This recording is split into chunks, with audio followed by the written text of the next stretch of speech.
Good morning, everyone. We're going to get started with our ApplyTX Advisory Committee meeting, and we're going to go around the room and give introductions, starting with the panel. Debbie, you want to start? Good morning. My name is Debbie Gilchrist, and I'm the Director of Student Services at the University of Texas Rio Grande Valley. Jamie Hansard, Executive Director of Undergraduate Admissions at Texas Tech University. Jennifer Waits, Assistant Director of Admissions at Tarrant County College. Michelle Walker, Director of Admissions Operations at Texas A&M University. Dana Fields, Assistant Registrar, Houston Community College, and Co-Chair of the Advisory Committee. Rebecca Lothringer, Associate Vice President for Enrollment and Admissions and Co-Chair of the Advisory Committee. Claudette Jinks with the Texas Higher Education Coordinating Board. Tim Brace, Manager, ApplyTX team. Miguel Vasilevsky, Executive Director of Admissions at UT Austin. Christy Urban, Director of Admissions and Records at Blinn College. Kevin Davis, Associate Director of Admissions at Stephen F. Austin State University. Rosie Dickinson, Director of Admissions at Texas A&M International University. And those are on the floor. Michelle, you want to? Wait, you missed one. Oh, I'm sorry. That's okay. Tanil Richardson, District Registrar at Howard College, Big Spring. Michelle Hill, Associate Vice President of Enrollment Services at Prairie View A&M University.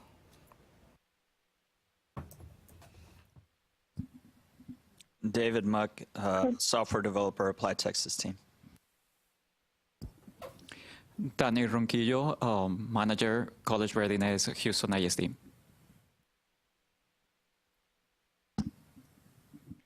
Lisa Pies, Texas Higher Education Coordinating Board.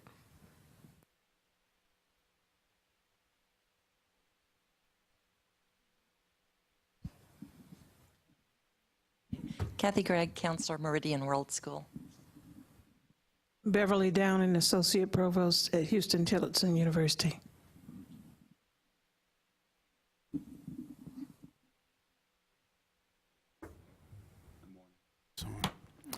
Good morning, Mordecai Brownlee, Vice President for Student Success, St. Philip's College, the Alamo College District. And those that are on the phone, could you please introduce yourselves? This is Angie Taylor. I'm the Director of Admissions at Sam Houston State University.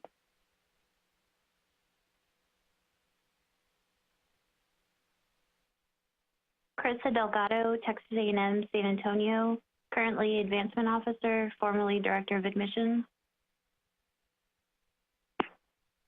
Madeline Tolliver, Registrar at Victoria College.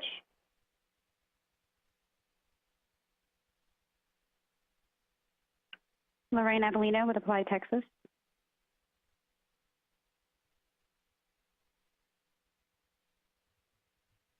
Okay, thank you very much. We're gonna, if everyone would look at the meeting notes from last meeting and just take a quick read and see if everything, we need to make any changes or suggested changes.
We want to remind those that are on the call to make sure you mute yourselves so there's limited background noise.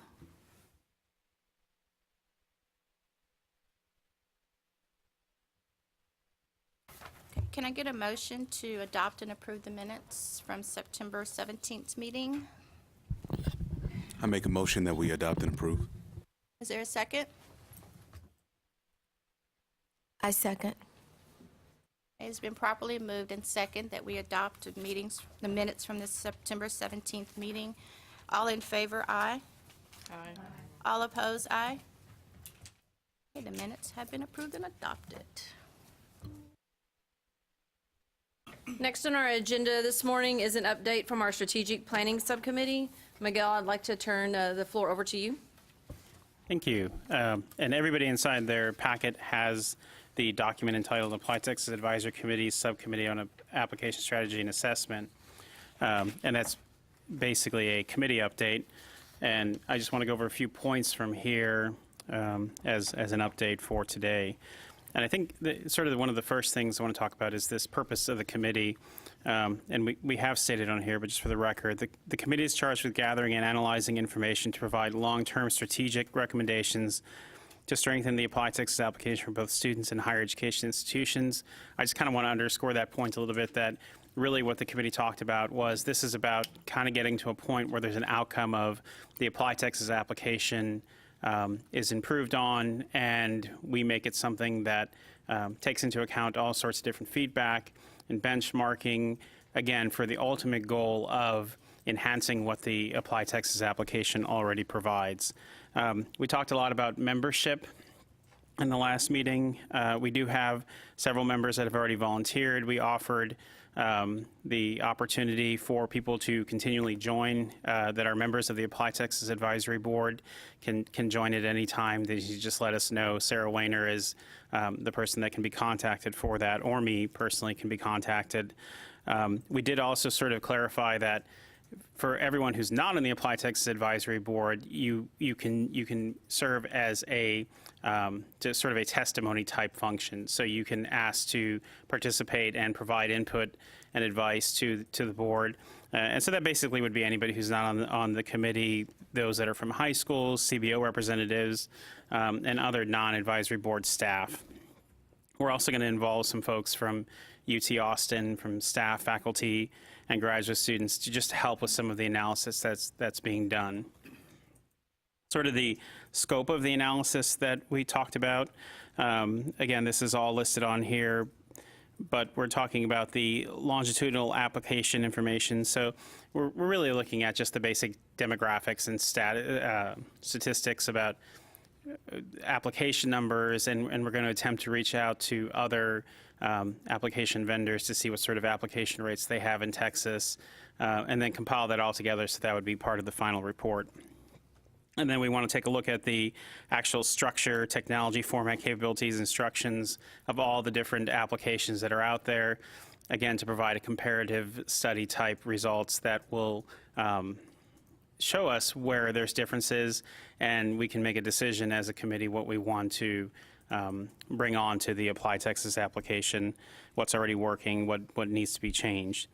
And the other part of it is actually obtaining a survey of opinions and thoughts from people out there in the field, both the high school personnel and also the students that are out there. So that's something that we're working with Claudette and the coordinating board to make sure that we're following all the right rules with that, and that we're leveraging their resources as much as possible. And then also to top that off, just kind of a look at what everybody else does throughout the nation. In the conversation that we had, we talked a little bit about California system and the things that they're doing. And so we want to take a look and see what the different states are offering as far as applications for college for their general population, what's required, what's not, what are the funding models that they use.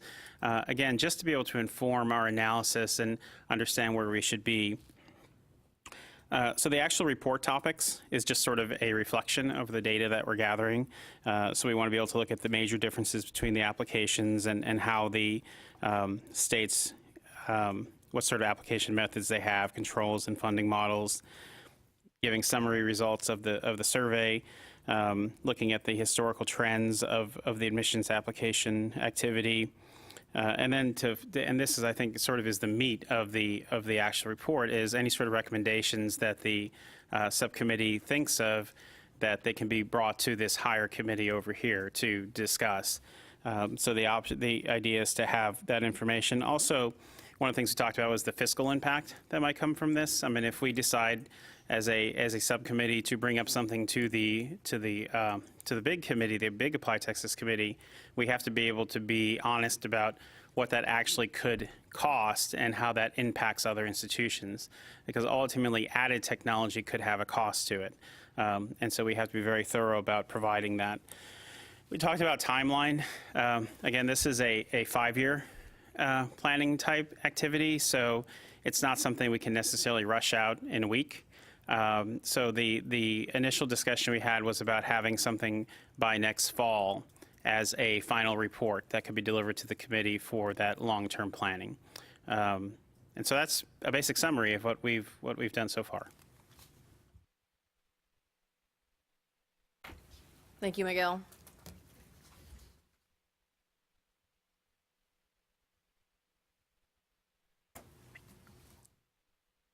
Next, we'll have an update from our technical team.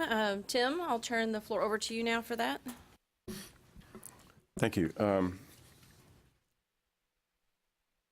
Just a couple things I'll mention. A lot of what we'll talk about will come later under the consideration proposed changes. We'll give some updates on some specific requests when we get down there.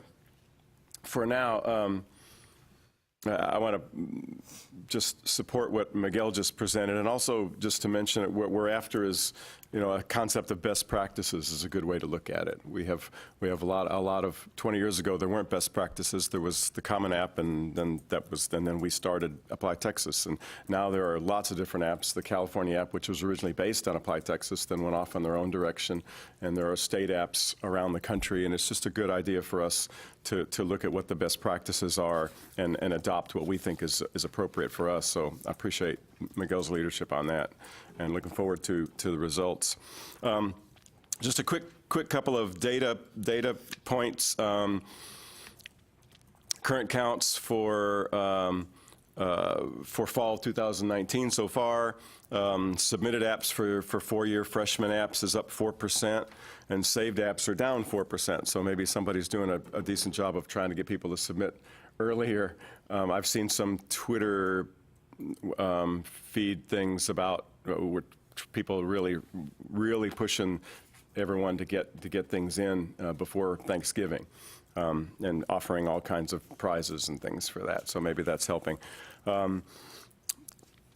Two-year apps or submitted apps are up 16%. And again, we have to be careful about what does this mean, but it's just a fact. They're up 6%, and saved apps are up 26%. That's system-wide.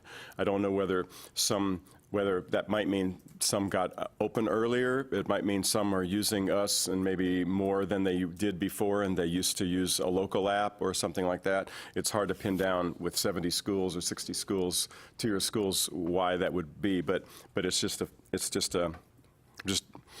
given the data at this point. And the current, our public site, which has current counts for Texas freshman and two-year apps for last fall, which pretty much are all closed by now, were up just under 2%, and the number of applicants was up about 1% for fall 2018. So that would represent about 5,000 to 7,000 students, and maybe 12 to 15,000 apps over last year. That's a smaller increase than we've experienced on average, but it is a small increase. The other thing I just want to say, that we are moving forward with our move to take Texas to the cloud, essentially, to Amazon Web Services. We're working closely with Amazon Web Services and with UT Austin. Both of those entities are pretty invested in our success.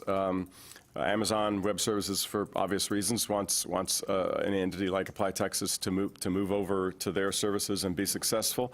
UT Austin is, we partner with them on certain aspects of this project, and they recently have reinvested their desire and their drive to move a lot of their services into the cloud, and Amazon Web Services will be a big part of that. And so we're getting a lot of support locally on campus and help from the central IT in terms of resources and any help that we need or we want in terms of moving over. And so that's a really nice, since we're doing something we haven't done before, it's really nice to have both the university and Amazon highly interested in our project.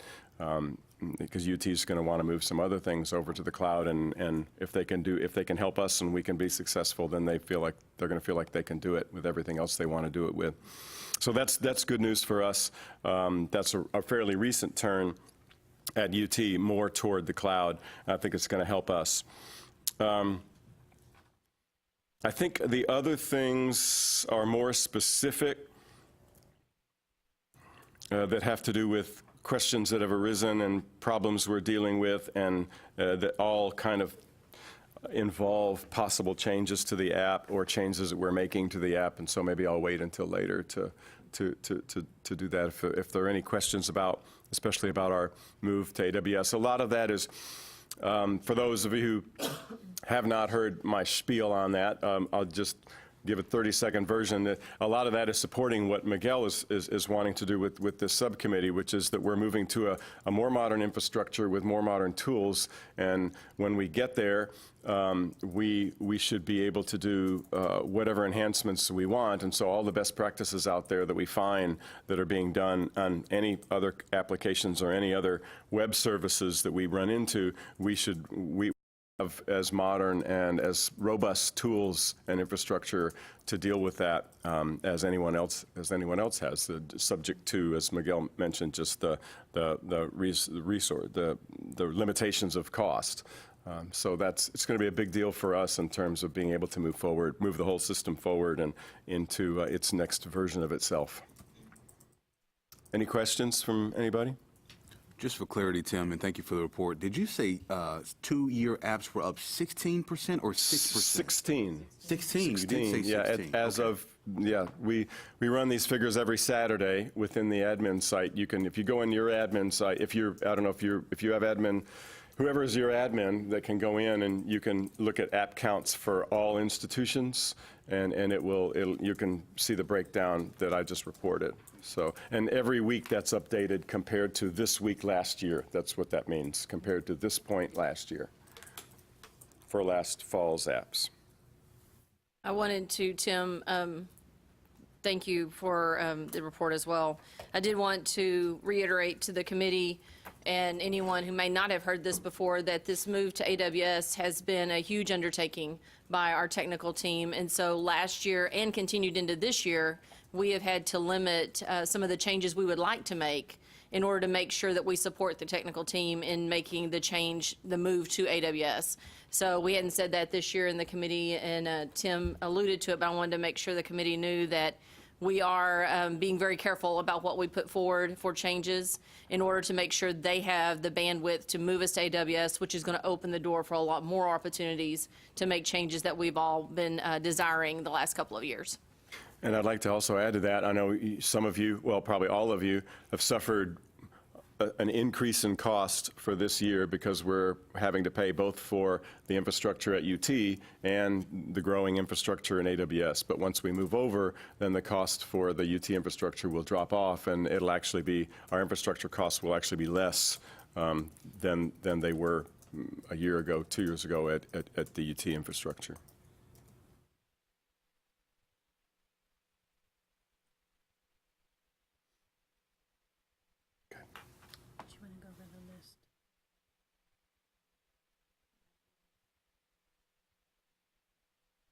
So at this point, we will come back to Tim later in our agenda but we want to move on now for discussion and consideration of new essay prompts. At the last meeting of, I think, mostly the committee tasked our UT and A&M reps with bringing back essay prompts for us to consider. So Michelle is here, as well as Miguel. I'll turn the floor over to them to lead this discussion.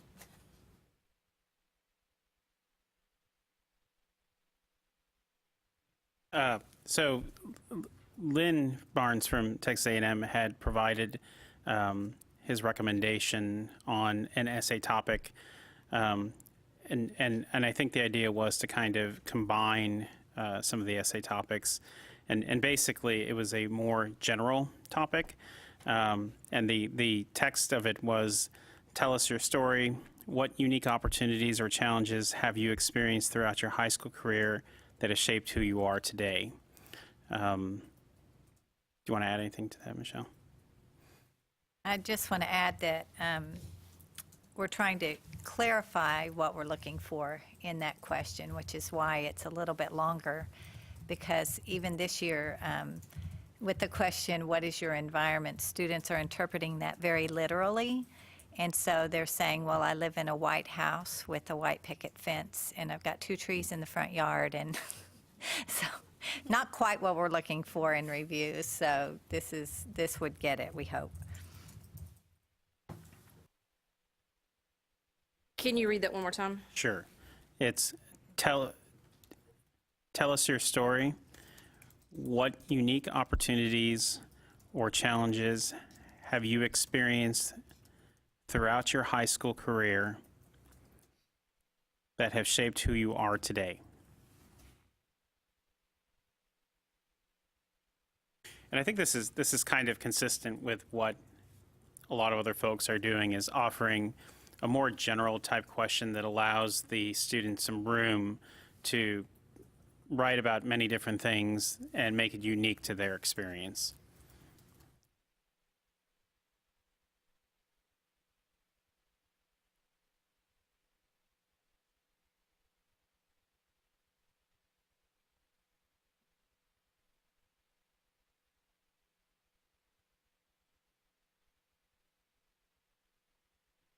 Is this adding another essay topic, or is this changing essay topics or clarifying one? So I believe this was to replace topic A. Yeah.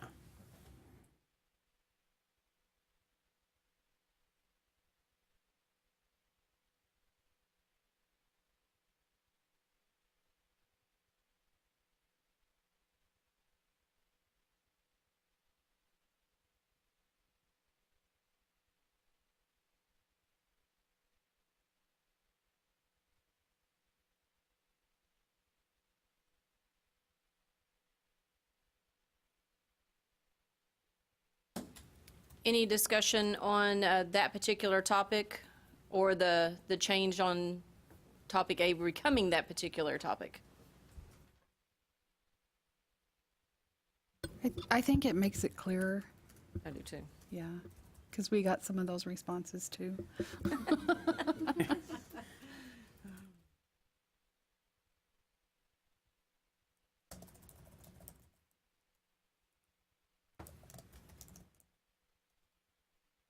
Okay, I think seeing no further discussion, I do believe that we want to formally accept this by way of a motion.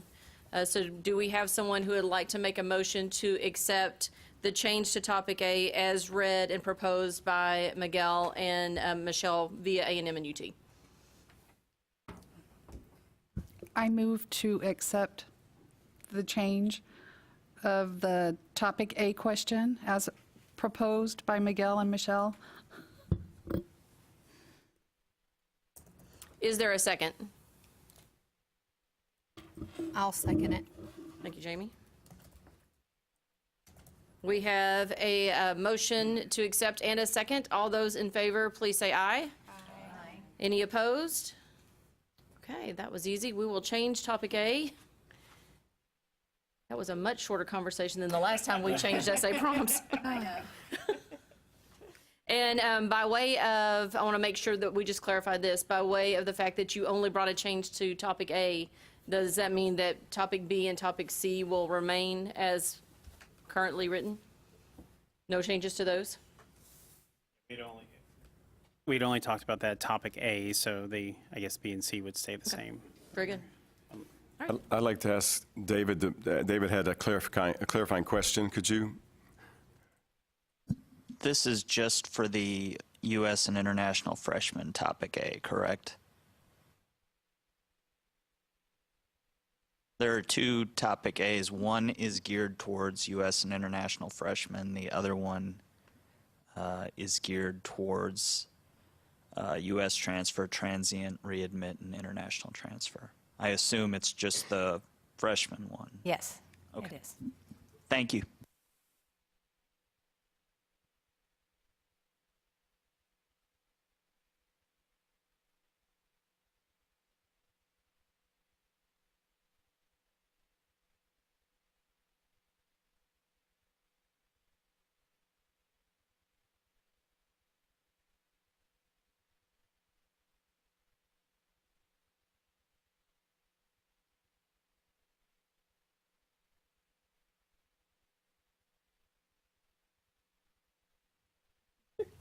Do you want to call? Go back to Tim. Okay, we're going to discuss considerations for proposed changes to the Apply Texas forms and procedures. So Tim, I'll put it back to you. Sure. If everyone would look on your meeting notes on the final page, page 4, is where the list of that we talked about in the last meeting, and I want to just kind of go through this relatively quickly, and if there are any that we want to discuss, and as Rebecca said, we're focusing on our move to AWS, so we want to limit the extra work that has to be done to make changes to existing questions and processes. However, as we move over, we certainly want to know what changes you want, and there might be some that we could fold into our move, because our move involves a certain amount of rewriting of existing pages and existing processes, and so there'll be some situations in which we can probably fairly easily make a change to that as we move it over, and other situations that would involve a lot of extra work, and we'd prefer to delay that until we're there and stable, and then add that for the next year. So these are. As we go through these, I just want to mention and kind of get a sense of the temperature in the room as to how you feel about these changes that either have arisen through requests from the committee or through requests, conversations with our clients or conversations within the team or with Claudette. And I'll just kind of go through them. So responsive design is part of we are doing that as part of our move. Responsive design is a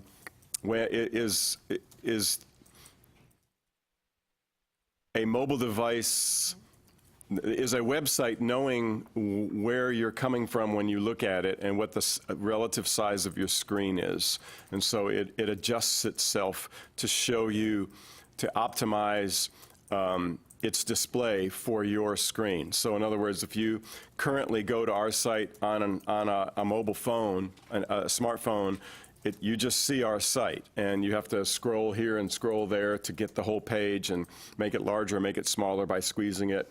On responsive design, the website will know that you're accessing it from a smartphone and will adjust certain parameters where things sit. It will put things that were next to each other on top of each other in order to fit more on a screen that's much more user-friendly. So that's what responsive design is. And it will be incorporated in our move to AWS as we move that. So that's a big, we get between 6 and 10% of our hits on our site at any given time from mobile devices. So, and that's not going to do nothing but go up. So this is something we need to do, and it's a big enhancement for our users.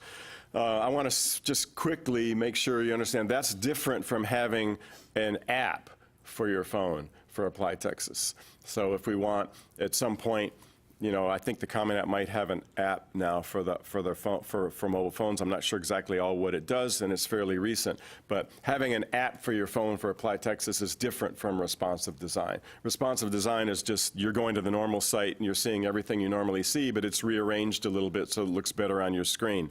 And an app is a completely different application written for your phone or your mobile device that might give information about Apply Texas. If we want to do that kind of a thing in the future, that would be something to look at as a project. But I just want to make sure you understand that those are two different things. So we are moving forward with responsive design, and that will be an enhancement that will happen with our move to AWS. We've been approached about more flexible delivery options. These could involve something like more frequent deliveries, and I've been in conversation with a few people from two-year schools about that, and we're still looking at that. We might be able to roll this in again with certain of the AWS changes. We're going to have to look at it as we get further along in our own process. There are several moving parts to this. One is the SIS at the school. One is their relationship with the NSC and with the National Student Clearinghouse, and then our own system and how often we can send apps. We should be able to send apps in a more flexible, more frequent way in the new system more easily than we can now. I had an email exchange with the National Student Clearinghouse in which they said they were working on changing their system so that schools could have multiple delivery windows in a 24-hour period.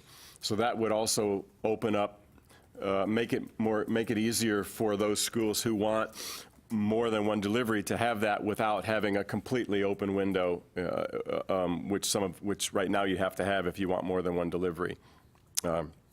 So we're continuing to move forward on that, and I think that from where I stand now, I think this is something that we could take a serious look at, because I know that many two-year schools would benefit by being able to get our apps more than once a day at 6:15, which is about what we do now. Another part of that more flexible delivery option is a possible pull system, which I think we're not probably going to be able to address this coming year. A pull system meaning you go get your apps when you want them instead of waiting for them to be pushed to you. I believe that there's some flexibility with different systems around. I think the Common App used to be all pull, and now they do. Now I think you can opt either one. They've developed both. We would like to see what our community wants, and if there are enough people in our community who want to not have the apps pushed to them by us once a day or however many times a day, but just to go get them when they want them, that would be something we could look at. But probably not anything we're going to be able to do just to fold into this move to AWS, so that'll need to wait. But if people want that, I'd like to hear about it, because I'm hearing not hearing a lot of requests for that, but I'm hear a little bit. Also, non-EDI format delivery. Right now, all of our apps are delivered in EDI format, and some schools struggle with that. We have a software product, Quick and Easy, that a dozen or more, a couple dozen schools use as an intermediary for the EDI to convert it to text files. But I know that some vendor products, some CRMs don't know what to do with EDI, and so this is something we also want to take a look at, but at this point don't know that we can fold it into the next year right now, because I'm not sure what people want. People seem to want different things. We could do flat text files, we could do CSV, we could do XML. XML would be a much bigger project because it's formatted in a way like EDI is, only it's more flexible than EDI. Something like a comma delimited or a delimited text file might be easier to do from our end. But this is something also I think we will make a project going forward so that we can deliver for those schools who have trouble with EDI. for us to be able to give them other options for text for their file formatting. And I think I mentioned CSV and XML there. Other things, these are just ideas that are floated, and I'd like to have, comments from the committee with regard to any of these. We have the possibility, there are vendors out there that will do phone number verification if we want to pay for it and install it. We do address verification now, which we installed within the last couple of years, which actually does a verification of whether that address is a deliverable address. It's not a simple reformatting according to USPS standards, but it actually lets us know whether this address actually can receive mail. And that's something we installed within the last couple of years. It cost us about $10,000 a year. And it's an outside vendor that we integrate with. There are vendors like that for phone number as well. And so I've done a little bit of research on it, but not enough to really feel confident in making a presentation of what the possibilities would be, but I would suggest that they're probably about the same, that you're looking at a few thousands of dollars a year, we would, to check to see whether that phone number is really a registered phone number or a fake, or a not registered phone number, based on the vendor. So, are there any questions about what I've said so far? I'm kind of rushing through this, and I probably shouldn't because there are too many things. Does anybody have anything to say about any of the ones I've mentioned? I have a question about the phone number. I'm wondering how many schools are having issue with that, or really even use the phone number. I guess maybe you use the phone number for texting, perhaps, but is that a real issue for some schools? I know that we get a lot of bad numbers when we try to do telephone campaigns or even text messaging. The majority of the results will be bad phone number, so I think that's worth looking at. Yeah, I don't think we've had much of an issue with that, and I think a lot of it is we'll ask the student to validate their phone number for text messaging purposes, so they have to opt into text messaging, so they have another opportunity. Yeah. We also, I know, we struggle with fake apps for some of the two-year schools, and usually on the fake apps, the phone number will be fake. I think that's right, David. I think that's probably correct, isn't it? We have no way of knowing it's fake at this point. So what I'm hearing is maybe some support to at least to investigate this.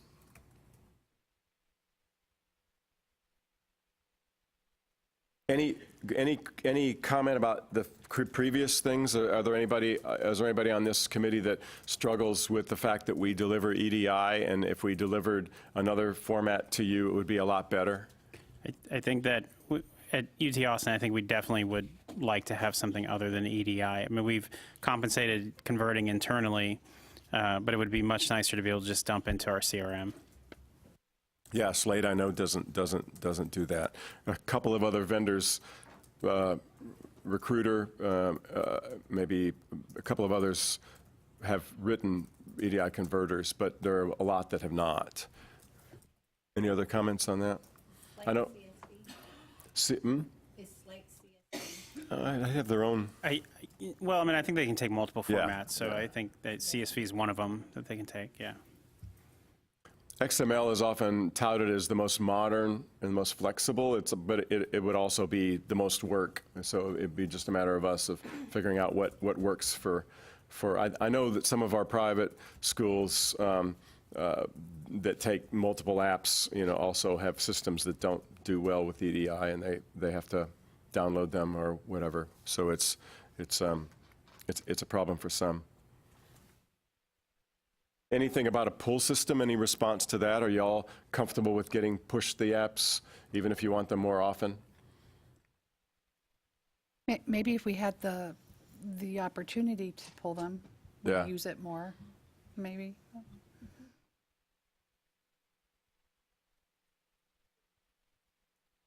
Can you clarify what would be the time and effort for you to put something like that in place? I can't address that at this point. That would be, we would need to install a functionality where the administrators, we kind of have something like that now, where the administrators can go in and request their apps now. That's more or less a pull. It's kind of them telling us to push it to them. It's the same, we have the same functionality of the push, but it's just instead of having it scheduled for 6 o'clock, we immediately do it. We immediately push it. We'd have to look at what the different ways of doing it are. It would be, and then we obviously have to keep up with what apps they pulled versus what apps they didn't pull, and make so that when we pushed the apps to them, if they wanted both, then we didn't push them the same ones that they had already pulled. So I would say it would be a large project, but I think the team we haven't really spent the time to think through all the ramifications of how it would work. So I can't do that at this point. Thank you. I was just curious. No, it's a good question. This would be something that might be a medium project for the future that we probably aren't going to be able to address this year, but someone brought up the idea of a custom question repository. That is, if you're looking for custom questions for your institution, it might be nice to see what custom questions everybody else asks, and maybe you could just, it would pique your interest, or you would get an idea from someone else. And that was floated as a decent idea. I didn't get a sense that, yeah, we all want that, please do it. But any feedback on that right now from anybody? At this point, we're setting that aside and saying that might be something nice for later. Tim, I'm liking the way you're going through this estimate on the size of the project. In past years, you've done that. I think for these other items that you've done ahead, if you can quickly go and say, this would be a medium project, a large project, that might help the committee prioritize things that can move forward. Okay. Are you asking me to go back? Yeah. Okay. Sorry. No, it's all right. I forgot. I like the medium project. Yeah. I think more frequent deliveries would be medium, and I think it's something we can look at going into this year. I've already started the discussion. It's just a matter of setting up our structure to be able to deliver more frequently, and what more frequently really means. And of course, again, we have to keep up with what's been sent and what hasn't been sent more carefully. The pull system would be a large project. Non-EDI format, I would say, would also probably be large, but probably worth doing. And I think what we'd like to do is at least investigate it, what it would take. Sometimes overestimate a little bit and say it's a large project, and then it turns out it's actually not going to be that hard to do. And probably something like a CSV would be easier. I'm sure it would be easier than XML, just because of all the work setting up the XML formatting. Phone number verification would probably be a medium project. It would probably be like the project we did with the address verification, that it's a decent-sized project, but it involves integrating with an outside vendor. A lot of work on something like this is mostly done in the research and figuring out how much it costs and which vendor are you going to choose, and then working with their API. So I'd say medium to medium large. Custom question repository would undoubtedly be a big thing, because we don't have anything like that right now.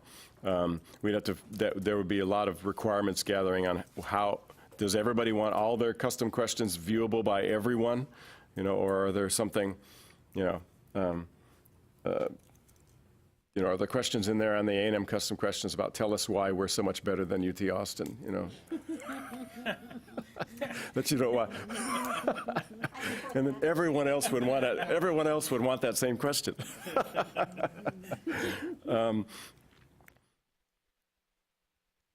The next one on the list also is there is also email verifications. There are vendors out there who claim to be able to tell email verifications. So we have address verification, we have phone verification, and we have email verification. And so I'm not sure exactly how they verify, but one of the things they do, which can be helpful, is that there are a lot of we discovered this looking at the fake apps for two-year schools. There are a lot of throwaway email domains out there. You can go to sites and it'll create on the fly an email domain for you that's going to go poof in a day or X number of hours. But you can use it up until then. And so, and there are places, these email verifications can at least tell you this email is one of those disposable. I forget, there's a term that's not coming to me. Kind of disposable email domains, essentially. And if someone's using one of those, at least we could say that. I don't know that we would want to stop them and not let them use it. I don't know. We'd have to take a look at what the email verification actually does. But do y'all have a big problem in getting emails that are not real? That might be useful. Again, we'd have to do research on what is it they actually can verify. We've done certain things with certain audits, but it's tough to keep track of all the possible domains out there and all the possible emails. And I don't know whether they actually have a way of pinging the email to see if it hits a server or doesn't or what. But what I'm hearing is it's worth continuing to investigate. From y'all, it would be, again, like the other, anything like that is a medium to medium large project, because and it would entail some cost because you're integrating with an outside vendor. But we do this, so. And the cost would be, do you have an estimated cost? No, I don't have an estimated cost at this point.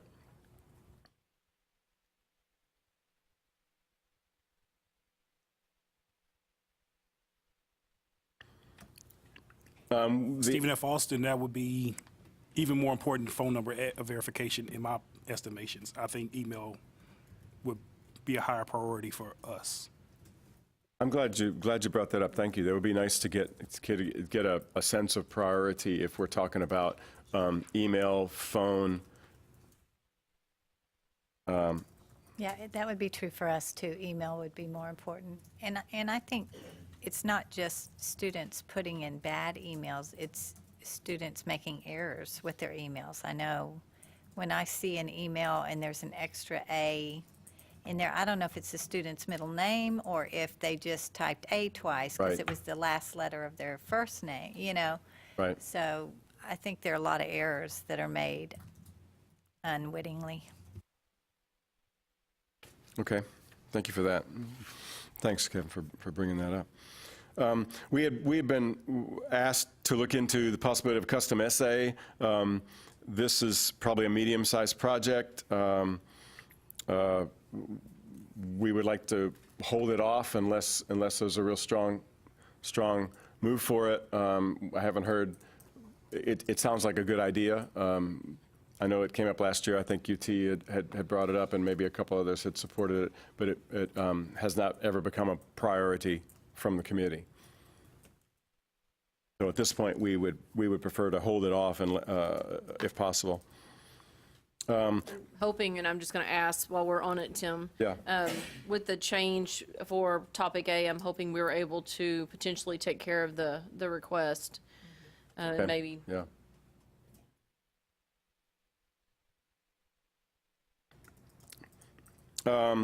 We were asked about the possibility of adding more dynamic question to individual pages in the app. This would be at least a medium-sized project and probably large. It kind of depends on as we move our things over. Currently, it would be a large project in our current system. We're bumping up against infrastructure limits on the amount of data being thrown back and forth on some of the pages. And so adding an extra custom question would mean retooling a good number of a good part of our programming. Moving forward, we can keep an eye on that, but we prefer not to take that on as a project moving over to AWS, but to keep our eye on it so that as we design our structures on our databases on AWS, that we could move in that direction if y'all want us to in the future. We were asked to think about a self-reported grades module, and this also would be probably at least a medium, possibly a large project. It would be a whole new module being added. We'd want to know what is it that you're trying to do, and we'd prefer not to take that on this year unless there's a huge push and a need to get this in. But I understand that at least there's some support for such a thing. Any comments on that?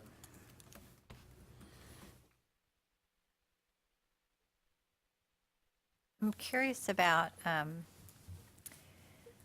what your feelings are about partnering with other companies for things like this, or is it, what did I hear recently about the test scores? There's one app that is partnering, I think, with College Board to import test scores, and is there any talk of ApplyTX? We've thrown that around before as well. Yes, and that we are constantly, we are frequently contacted about integrating with various agencies about various things, and that is certainly one of them. Matter of fact, College Board is the next thing on your list. Was that subliminal on your part? Yes, it was. We have been contacted by them. They are working, I believe, with Coalition at this point, and what they want, which I think we're not going to be able to do this year, but we can look at going forward if you're interested, would be for an applicant to be able to go and order test scores from the College Board from within our application if they want to, or they're actually going to their site, but it looks like they're still on our site, right? And so it's an integrated point. Part of our issues in dealing with this request and this integration is that they want us to take money for them, to take funding from them, which is would complicate our doing it by several times. So at this point, we're not moving forward. I think that it may be, if we believe that that's of use to the applicant, we could certainly put a link at the end of our site when they submit and say, what do you want to do next? Do you want to copy an app? Do you want to go this? Do you want to go fill out a FAFSA? Do you want to go to the College Board, and log in? And so I'm not sure how much value it is for the applicant for the cost and time and hassle of gathering funds just for them, for us at this point. My mind could be changed on that, but at this point it seems like we could just point them to the College Board at some point in our site and say, by the way, if you want some test scores, go here, log in, and go and pay for them. Tim and I talked about this when they were approached. I'm curious to hear what you all have as far as thoughts on that kind of integrating something like that onto the ApplyTX. Is it something you think would be helpful to the student? Where our questions lie were about the taking in the funds from those students. There seemed to be some risk that's associated with that. So I don't know what your thoughts are. So my thought is that there's a lot of other projects that I would rather y'all focus on. This, to me, if we can just send them, say, hey, here's the link to College Board, you might need to request test scores, something like that, that serves our purposes. I don't know, definitely I don't think we should get involved in other people's money, but I don't know that it's something that's worth spending y'all's time and energy on when there's other functionalities that are really needed, and this would just be kind of like a hey bonus for a student.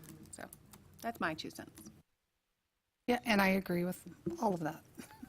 And I think that's also what the subcommittee, the Miguel's committee is going to be doing too, is looking at what are all the functionalities out there, and then what are the ones that we see as worthy of installation in our system, and that would be, so this would be an example of that. Yes, that's out there. It's relatively new.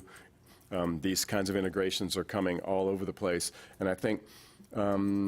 You mentioned the one about the grades. Was that, Claudette, did you have anything to say about that? I think did we get? Did you ever talk to the company that I sent to you? About self-reported academic record? I don't think so. Yeah. Okay. I don't think so. Yeah, I'll have to go back and look at that. I don't remember. I'm sure you did, but I don't remember it. Yeah. It's been a while. We've talked to a number of vendors, and aside from just the ApplyTX, there are other vendors we talked to regarding financial literacy. So I'm afraid to say that we haven't or have, but I trust him that we haven't talked to them. But I have talked to another vendor that did actually share that there was an opportunity, and I shared this with Tim. It's called, well, I won't say it here, but it was a vendor that actually could incorporate the grades into their, like a profile, and that data would transfer to an application system. And they are working with the Common App currently, but it's brand new. It's 3 weeks of work that they've started, but the potential was, which is something that I was wanting to talk to the subcommittee about, but the potential of it was that when a student can start as early as 6th grade or 8th grade, start incorporating all their items, everything, their whole history. And then by the time they get ready to graduate, the only reason why they're going into the application, because everything's pre-populated, the vision is that all they're doing is paying the fee. So that everything else along the way is already done by the time they get to be a senior. Now that sounds awesome, and so they're just already, that's all they have to do in their senior year is pay for the application. I don't know what that's going to look like, but that's what that's the information we were shared, and I guess I can share more with the subcommittee when we learn more, but it looks like it might have potential. We just don't know a lot about cost and things like that. So it was a very preliminary conversation, but I thought that was really neat, and it sounds something like what you're saying with the... Well, they would also have to answer university-specific, college-specific questions. And we mentioned the dynamics of custom questions that are added to ApplyTX. But really, in reality, if you're thinking about it, it's all those additional. That's very minor. It's very limited, yes, and that is how applications tend to be functioning these days. Is the common portion is part of a profile, right? And then the only thing that's unique to the university per se is this. Custom questions or university-specific information, which is a much smaller portion. ApplyTX operates like that. It just doesn't look like it does from the get-go. Are there custom questions in the Common App application also? Mm-hmm. You can do those? Yeah. Okay. Common App, Coalition. You can add all of those. Liaison, all of those. Just that, as Michelle said, that it appears different to the applicant. Mm-hmm. Our custom questions are more integrated into the app itself, and so it's less obvious that you've answered some custom questions along the way that were just for A&M, because they appear in the page, whereas in the other models, you have the common thing and you do that once, mm-hmm. right? And then you go over and you do the app for TCU and you do the app for A&M, and those are separate objects that you go through, right? And so to the experience is different from the student. All the questions end up being the same.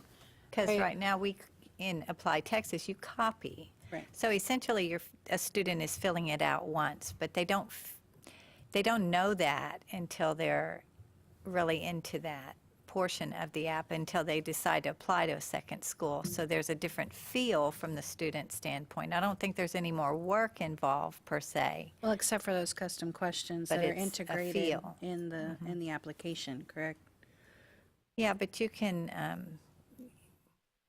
somewhat do that. Right. It's just different modules in a sense. This is kind of a question, this is a kind of a discussion that this group Right. also will be looking forward. Again, it's a long-term plan. Right. Looking forward, what do we want to look like? If that is a superior model, and we believe it is, if we believe it is, then that can be something that Apply Texas can work toward as well. You would lose the opportunity that you currently have of putting custom questions in a particular page of the common part of the app. You would lose that in order to gain this other thing. That'll be, I think, one of the things that this group should talk about. Right, and I only bring that up because they told us that that's their goal, and it's interesting that that's a great goal, but well, just to pay the fee, but like you mentioned, there are other things that I'm interested in seeing what comes out of that work. If it's even a possibility, then we can look at it. But I thought I'd mention that that's some of the innovation that's happening along the way and can be discussed in that 5-year plan for the subcommittee work. So, and what part of this that's very useful and very beneficial for the applicant is on something like grades. You're not going to report your grades differently to A&M, right? So once you put your grades somewhere, why do I have to go back and write them in manually to the Common App and the Coalition App and Apply Texas, because I'm going to several schools and they use those different, and a local app, right? And so if there can be one location in the cloud, quote unquote, somewhere where the student fills that out, and then any app that integrates with that, the student only has to fill that out one time. And it then will populate automatically because of the miracle of the modern internet that any app that plugs into it can pull that in. The student doesn't have to do that anymore. Right. So the student, in some of those models, the student can begin entering their grades as early as 8th grade, 9th grade. They can create an account and do it on a year-to-year basis. So that's the beauty of that is with Apply Texas, right now, they can't do that because we change the app every year, and it would be frozen for them at that moment. But that's the nice thing. They can do it year to year, and then their senior year, they just have to put in their senior courses in progress for their grades. What you have to do is just make sure that the formatting is consistent. So you can't say, well, Apply Texas wants the grades in this order or this formatting, and the coalition wants them that way. Everyone's got to agree this central location is going to be formatted a certain way, and Apply Texas has to agree that that's the formatting on that. Same thing. A better example of possible formatting problems is the other pages on experience and your work history and your awards and stuff like that. They're slightly differently formatted in all the different apps. That would be another thing where typically you might it would be nice to have one central place where you put that, and then we just suck it in when we want it. But we'd have to agree on what it is, what is we want, right? What information we want, and we can't get other than what they put into that central location. But I agree that that's the way things are moving, and I think those things are generally very useful for the applicant. So self-reported grades module, grades would be a possibility of that ultimately would be an integration point with another vendor. Other examples, we've been approached several times by ScholarSnap, which is another place where people go in and they say they want to participate in certain scholarships, and they're scholarships or participants in ScholarSnap. Applicants set up a profile. I know the Common App has a little link that says, send my stuff to ScholarSnap. We had them present to us several years ago and have not moved in that direction at this point, but they were just starting at that point. But that's another kind of integration where the idea is you have one central location, gather a bunch of data about this person, and then other entities plug into that, tap into that as needed, and the student then doesn't have to constantly redo information for different applications. But I think back to our previous conversation about ensuring the integrity of the data that's actually being collected versus the verification of email, the verification of phone numbers. Last thing we need to do is even look at moving in that direction. We haven't ensured the integrity of what we've already received before we begin to send off to other vendors. So. The next one, decision tree for app types. This is something the team has been worked on a little bit. The idea has been floated for years of trying to figure out how do we get people to fill out the right app, and it's an ongoing issue. We have tried to deal with it by FAQs and rearranging the links and putting audits. Are you sure you're really in the right app? And then having some audits where we catch them if they're, not graduated from high school yet. Maybe they aren't supposed to be filling out a grad app. And we add them as we catch them, as we think of them. We are not, I believe, as a team, at the point where we feel comfortable saying, let's have a little widget what everyone has to go through and answer 4 or 5 questions, and then we send them to the right app, and we're 100% sure we're going to choose the right one. We're not there yet, but we do, I think, the team has worked on at least something we can put in the FAQ or help, under which app should I do? And we can maybe have a little flow chart that would say, are you this, are you that, are you this, are you that, and help them out a little bit. So at this point, we're not ready to force people through a decision tree, but if there was strong feeling on the committee that we really needed to, we could work on that and see what we can come up with. What size project is this?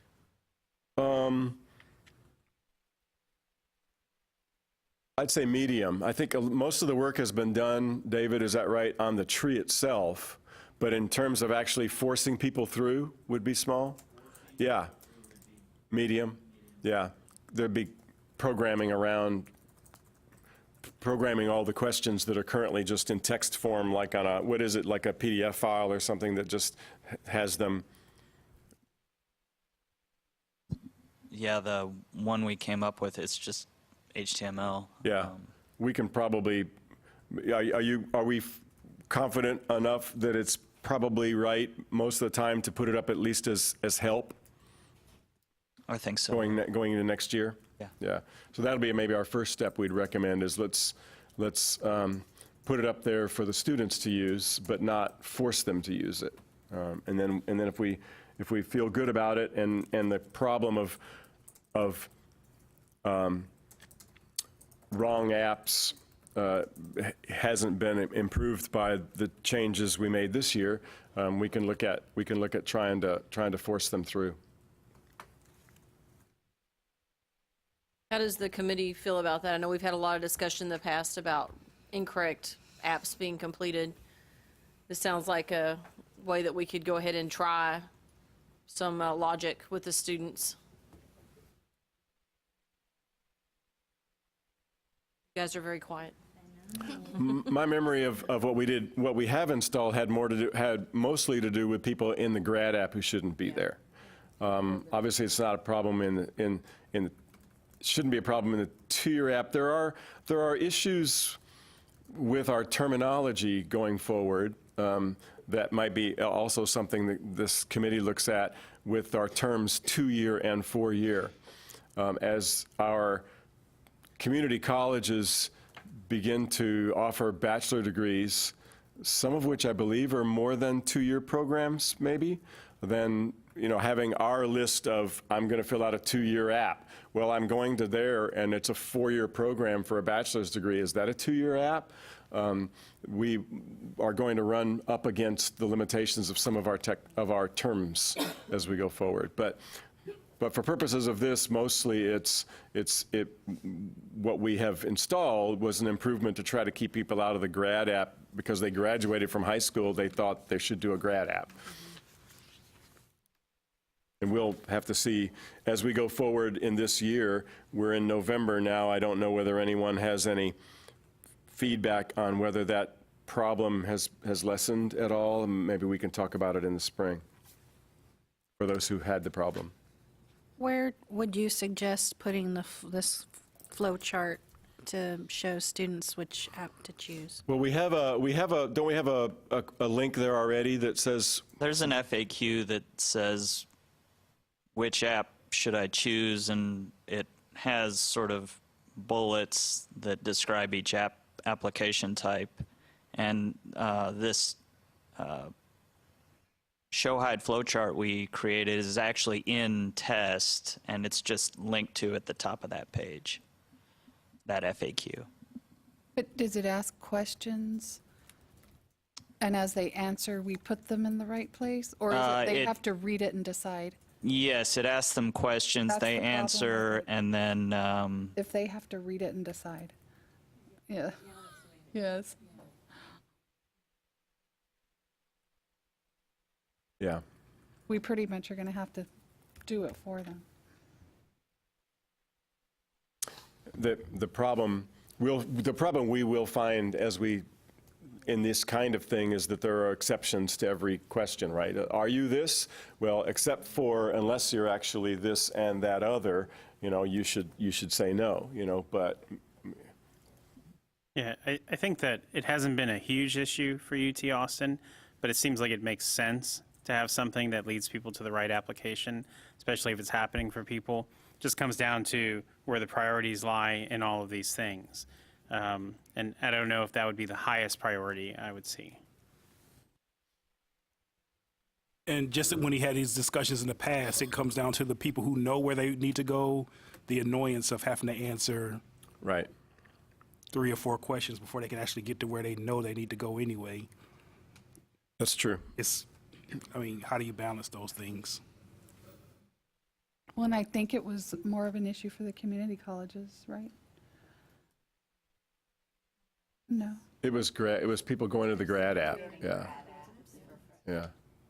I think grad app and probably the dual credit type things would be the two biggest the dual confusions. credit was the other one. The grad app and what? Sorry. Dual credit. Oh, dual credit. Yes. Yeah. That's a. Dual credit isn't a separate app. We just changed the verbiage on that question, correct? Are we Yes. still having trouble? Oh yeah, I get calls every day. Just go back to answer the first question. I'd probably spend at least 10 times a day telling people to go back to that first question. But it's better now because at least they can go back to the first question. I remember when they had to actually start the whole app over if they answered that first question wrong. So I'm not complaining about that. I'm just saying that's where a lot of the confusion lies.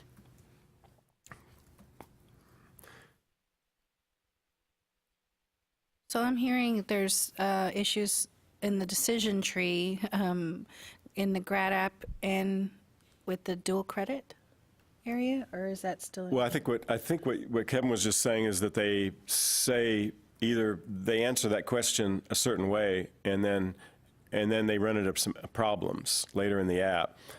Yeah, once they answer it wrong, they get to page 2, then they can't go any further. Then they call us and they just go back to the first question, change that, then of course they can keep going, which is, once again, it's fine. It's doing its job, but still people aren't understanding that question 100%. Yeah.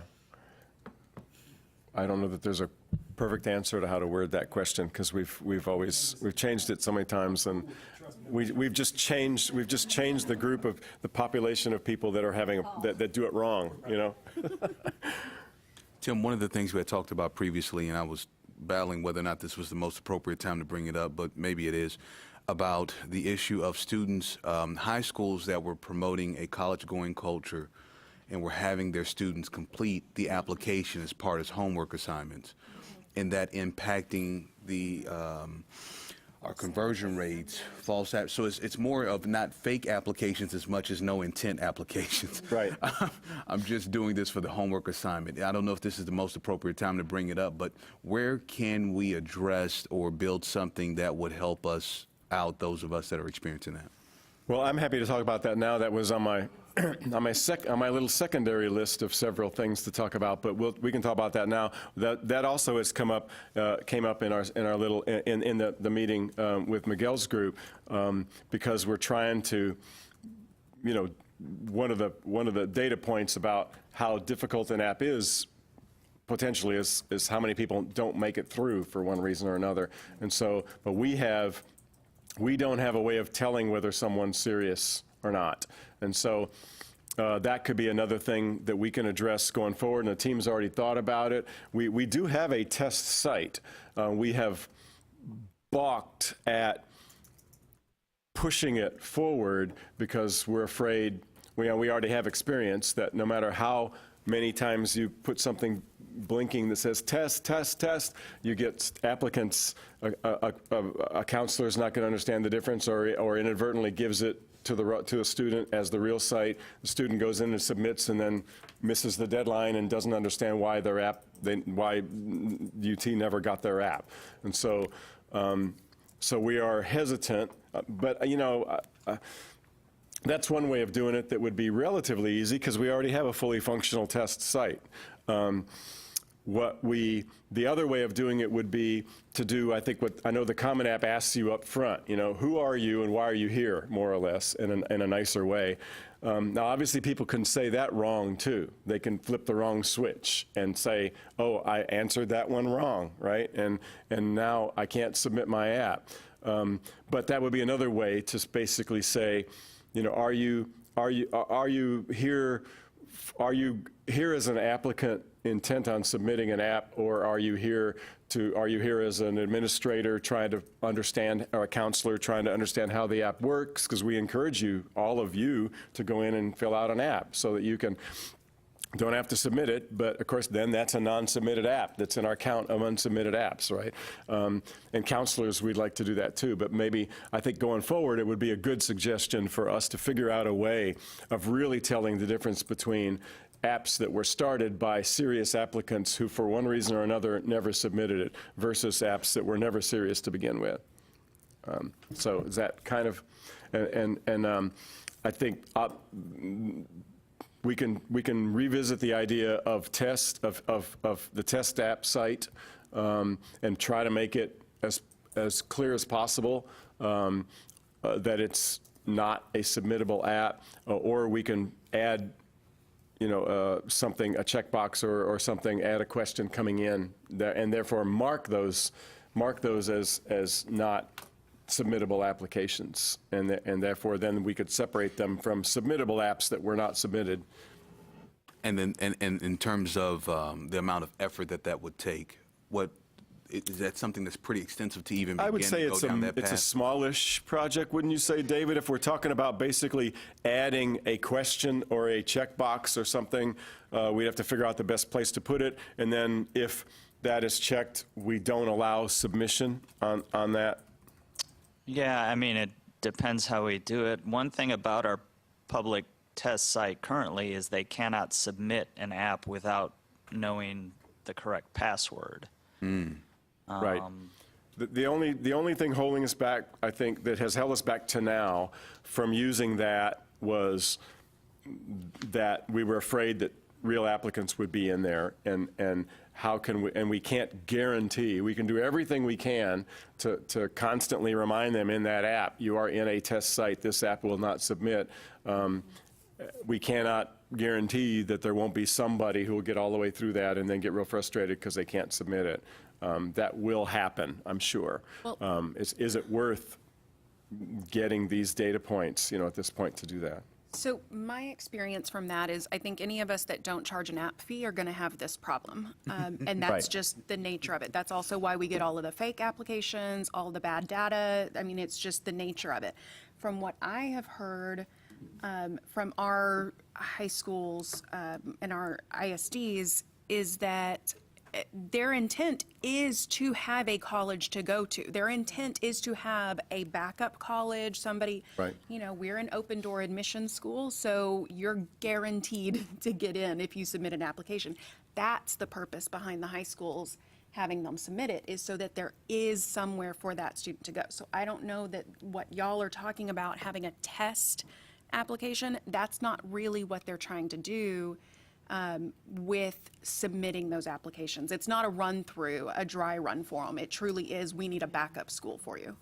And also, there are different schools handle it differently, but counselors and principals have, they want as many apps coming out of their school as possible. And so with two-year schools, especially with no app fees, if I can get all of my students to do 3 apps instead of 1, then that looks better in terms of numbers. It also means that they may actually go to one of these schools. It's not all negative, but a lot of times they're doing it to get the numbers up of apps coming out of that school.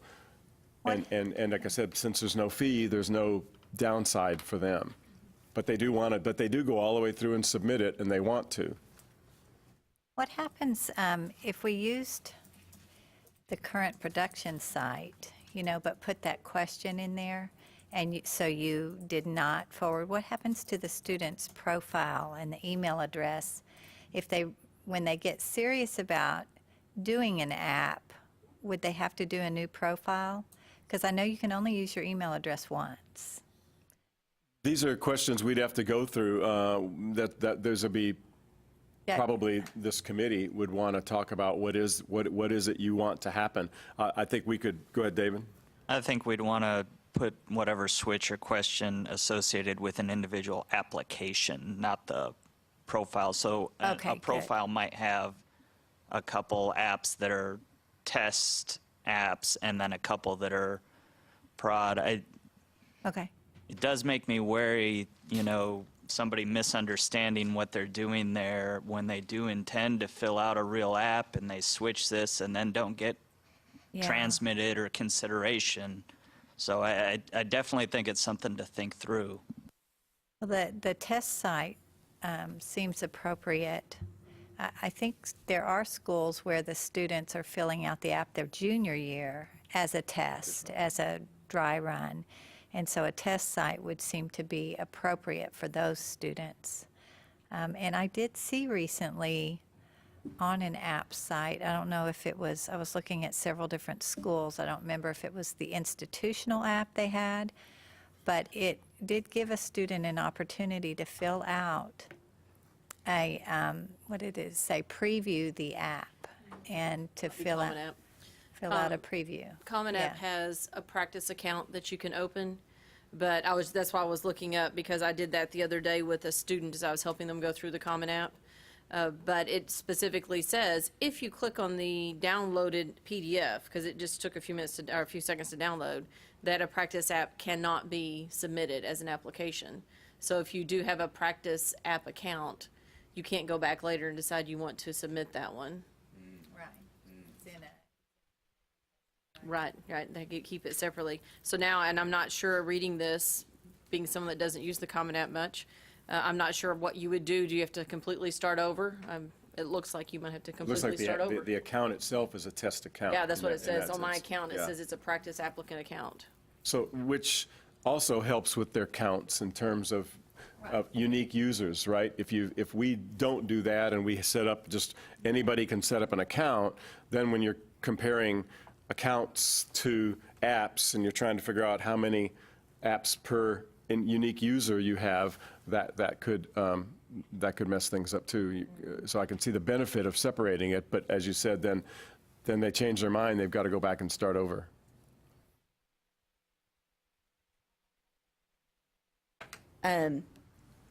Also, we probably need to think about what the actual homework assignment is. In my experience, our school districts will ask for the acceptance letter, and it would be like a bonus points to something. So they may have to submit to get that. And also, if they do the practice, then will the high school counselor be able to see that they did that if that's what they're getting their homework points from?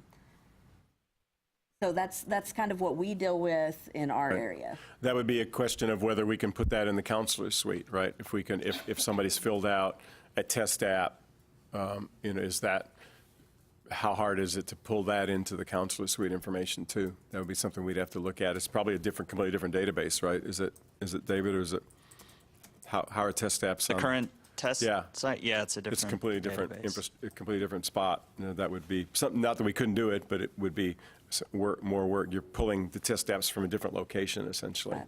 I was thinking, it may not help in all Right. instances. Right. To have the test area. And we certainly, I mean, if you look at, we have logs of how many apps are being submitted, and, right now is probably our peak for today. Some between 10 and noon, 10 and 1 o'clock is our peak app submission and hit time. So we know that a lot of students, or majority of our applicants are probably doing their work while they're at school. At least a good bit of it. Just from my perspective and working in the field and talking to counselors on a regular basis, yes, there are things that do happen on occasionally in different areas where there are counselors that are trying to create that college-going culture and having them do that. They ask on occasion for a downloadable application, so that sometimes during the summer when they're working with juniors or sophomores in the summer, they'll have them write out, look at the practice app at a hard copy.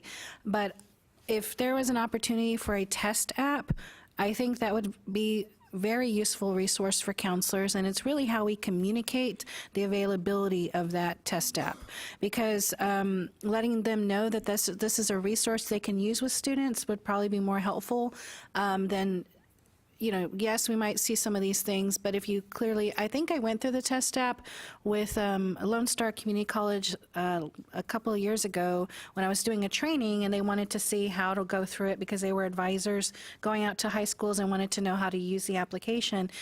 I can see where it's not as prevalent that it is a test app other than the login information. Because there was a specific login, I believe, that you had to use. And so that, to me, would cut down on the usage of thinking that this is an actual application. Also, I've seen in other things where it says you are in test mode, and it's a different color at the top, whether it's red or orange or something that's more of an indication that you are in a test application, not for submission. Right. Something red or something that's in color that can distinguish that this is not a real application. But one, I think it is, would be very helpful to counselors to say this is a link to a test app and have them use that. And I think it would cut down significantly on what you're saying, because we would now have options of a hard copy, and then we'd also have options of a test app, and we do have the preview that we have on the actual ApplyTX's website on the landing page. So there are 3 different options. If I was telling a counselor, these are the 3 areas you can find some information.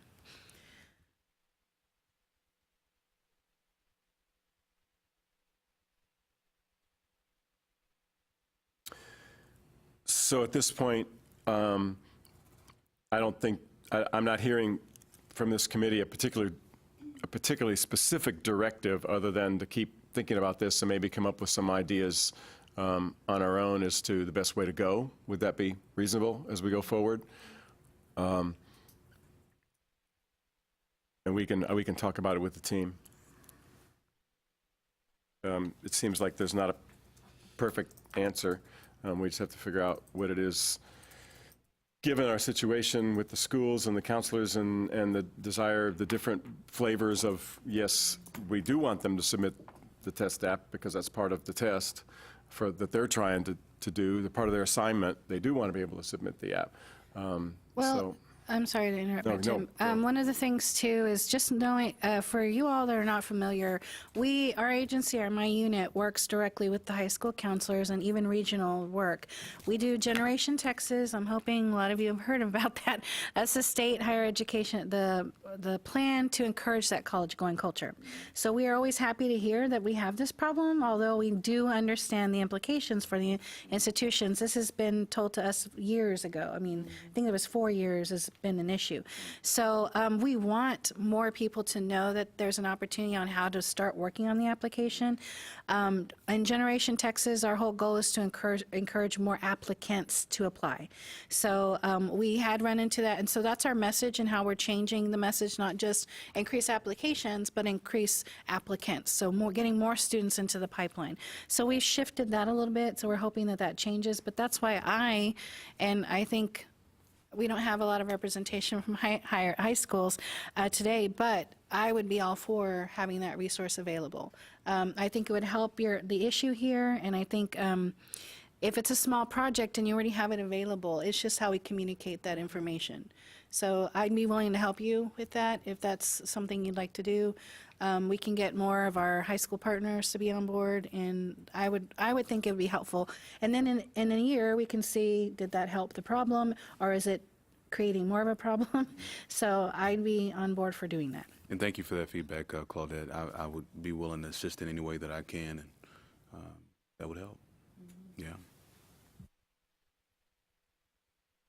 Okay. The next thing, I think this is something that Claudette needs to weigh in on. There was some possible changes that we will be directed to make to the certification page and the directory information. I don't know where we are on that. We're at this point, where we are is waiting for direction from the coordinating board. I don't know where you all are.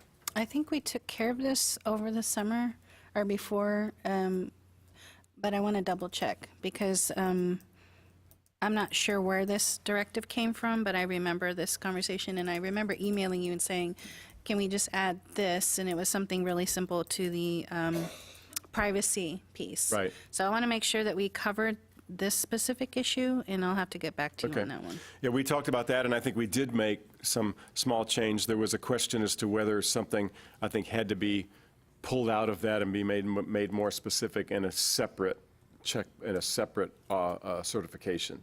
So if there's not, then that's great. We've already taken care of it. We have an issue with DACA students. At this point, we don't have any directive on how to move forward with that. With the political situation such as it is, I don't know that we can move forward. I believe our problem comes for out-of-state DACA students. In-state DACA students are really not a problem because of 1403.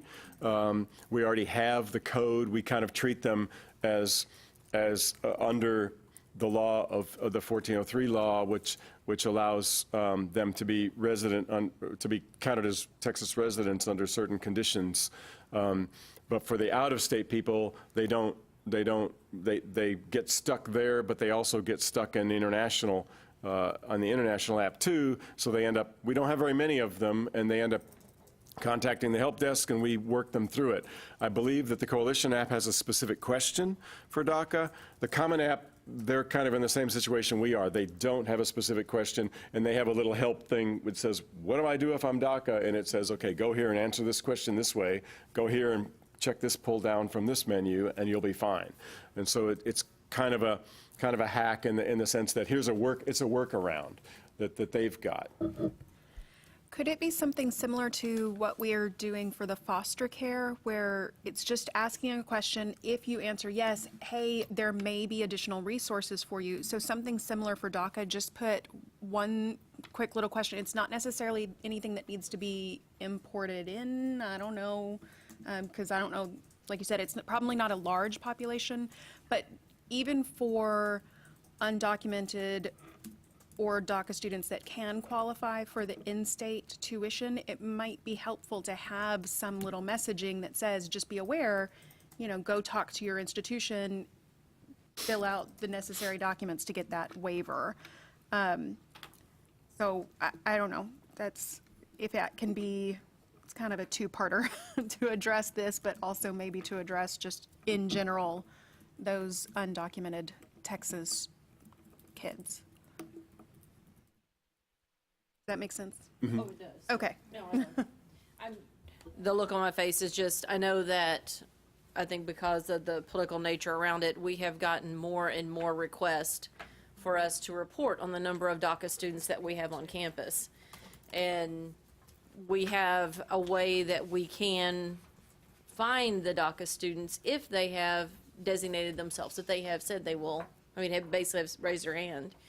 But I'm concerned for the students, having them identify themselves up front. So, yeah, and that's the other piece, is that maybe we need to really push for a better campaign or understanding, or trying to get our applicants to understand, we are not feeding this information to ICE. We're not feeding it to any other organization. We're not going to try deportation proceedings, like we're not in that business. So by indicating that you're undocumented or that you're DACA or any other, legal status, it's just to get us to help you get the most benefit out of this.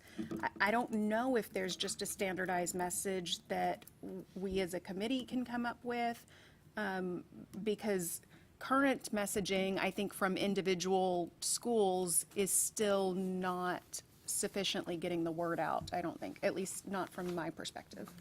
It's also a case that I did some research on this maybe a year or two ago, that different schools around the country treat these students differently in terms of what category they put them in. So there are some schools who these are international students to them. And they want them to fill out the international application for whatever that school's using. And there are some schools that don't consider them international. They do not want them, and do not want them to be going over to their international office, for help. So there's not a consistency nationally as to what category these students are in. Is your hope to identify the students, to provide response to the student or information to the student, or is the hope to provide a prompt at the point of decision that would then direct the student to resources? So my thinking would be more just to direct them to general information, so I don't know if some of us were included in the foster care discussion. And so it just simply asks, were you ever in foster care? If so, you may have some tuition exemptions available to you. It's not saying, upload all of your information right now, tell us when you were in the foster care. It's not, it's just a very generalized kind of one question prompt. And as far as I know, it's not feeding into anything to the individual schools yet, maybe, I don't know. Ours feeds in. Doesn't it? Okay. Because this is such a smaller population, I don't think we, especially with such a politically charged topic, I don't think we should really focus on this one for this cycle, especially going into a legislative session. We don't know what requests might come up or something that they may suggest during the legislation or legislature. So we want to probably refrain from considering this one particularly until we see what comes out of this session. And you're referring to both undocumented and DACA in that? Yes. Okay. I have not heard any real rumblings, but I know that these are some topics that have come across a lot of, every year. And so we analyze a number of bills in our agency regarding admissions for these populations. So I would probably refrain from making any decisions right away. And it probably just feels like a large number to me because, again, community college, we have a different student population, student body, so. And this was something you brought up the last meeting too. Was it the question order or? Just in general, international is a problem. Yeah. Right. You always have the option of using your custom questions if you want to address it, Yeah, that's true. That may be that, if some people are addressing it with custom questions and sort of testing the waters, then that may be helpful to us in the future.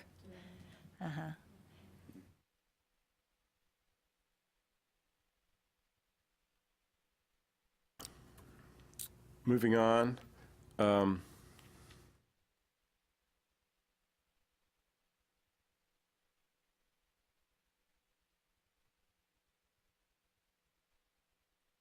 just due to the way our infrastructure and our programming works right now, adding app type specific last update information is a perfectly reasonable request and much harder than you would think it would be. So this would be maybe it's probably at least a medium-sized project. And as we move over to a new infrastructure on the other side, we can take a look at whether this is something we might be able to throw in.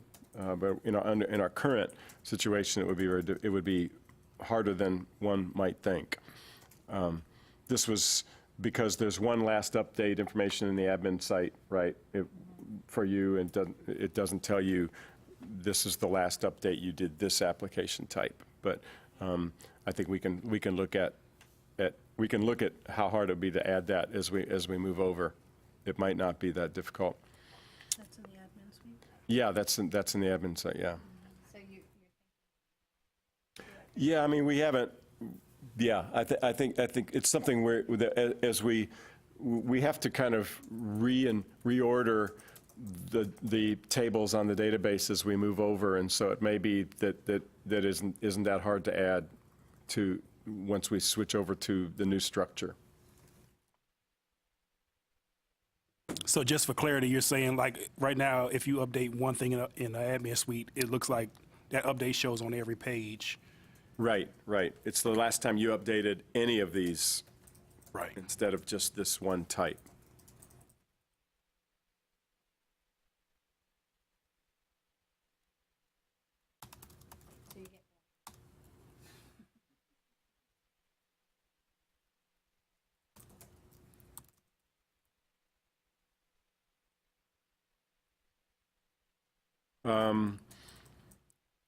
Dual credit students, we've already talked a little bit about this. This was specifically how to answer questions on college credit. This might be mostly a clarification issue if we could address with text or FAQs, if it involves the flow and programming in terms of how of adding questions, taking questions out, redoing questions, and changing the flow of the process, then that's at least a medium-sized project that we'd prefer not to take on at this point unless we can come up with something really clear that we think is going to really work.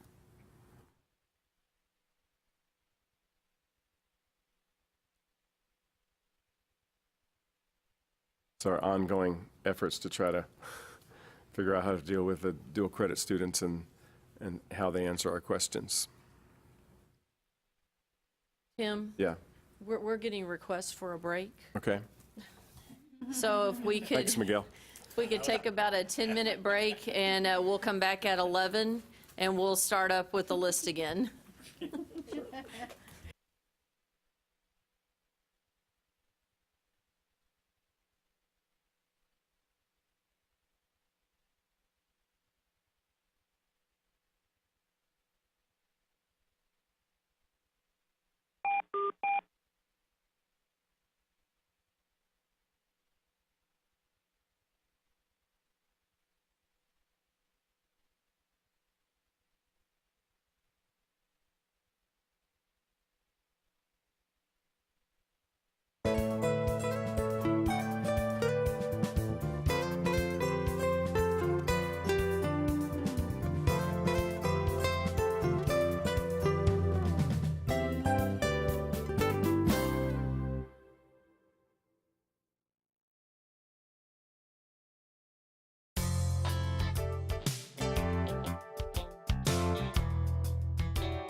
Okay, we'd like to call the meeting back to order and turn the floor back over to Tim to continue his report. Thank you, Rebecca.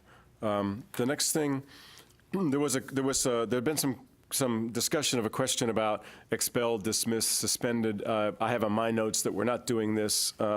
We maybe can't ask this question. Is that there was some? There have been from time to time we get asked. Someone asks whether we can ask a question or add a question to the common part of the application about this. I think our discussion last year was there was enough concern from the membership that we thought if a school wants to ask that, it should be a dynamic question. And I know there was also discussion at TACO about whether it should be on the application or the transcript, or should it be asked at application or after admission. So I don't think there's a real, yeah. So is this one going to be removed from the list? We can, I'd we can take remove this it. one out. I would as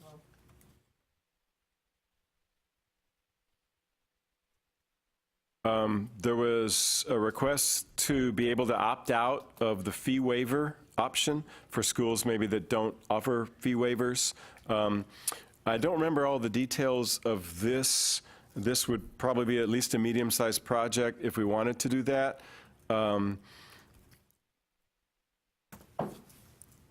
I don't know. David, help me remember, am I confusing this one with the people who didn't want credit cards? Was that kind of part of the same question? I know we had a long discussion about credit cards. Yeah, I think it comes down to folks wanting only credit card. Only right. credit And cards. They don't want them to be able to request fee waiver at that point. Which is a way of not paying at that point with a credit card, right?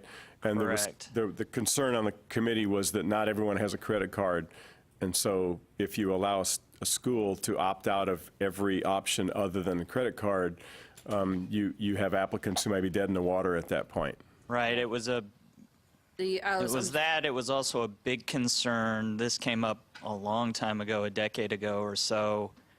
And at that time, I think there was also a real concern about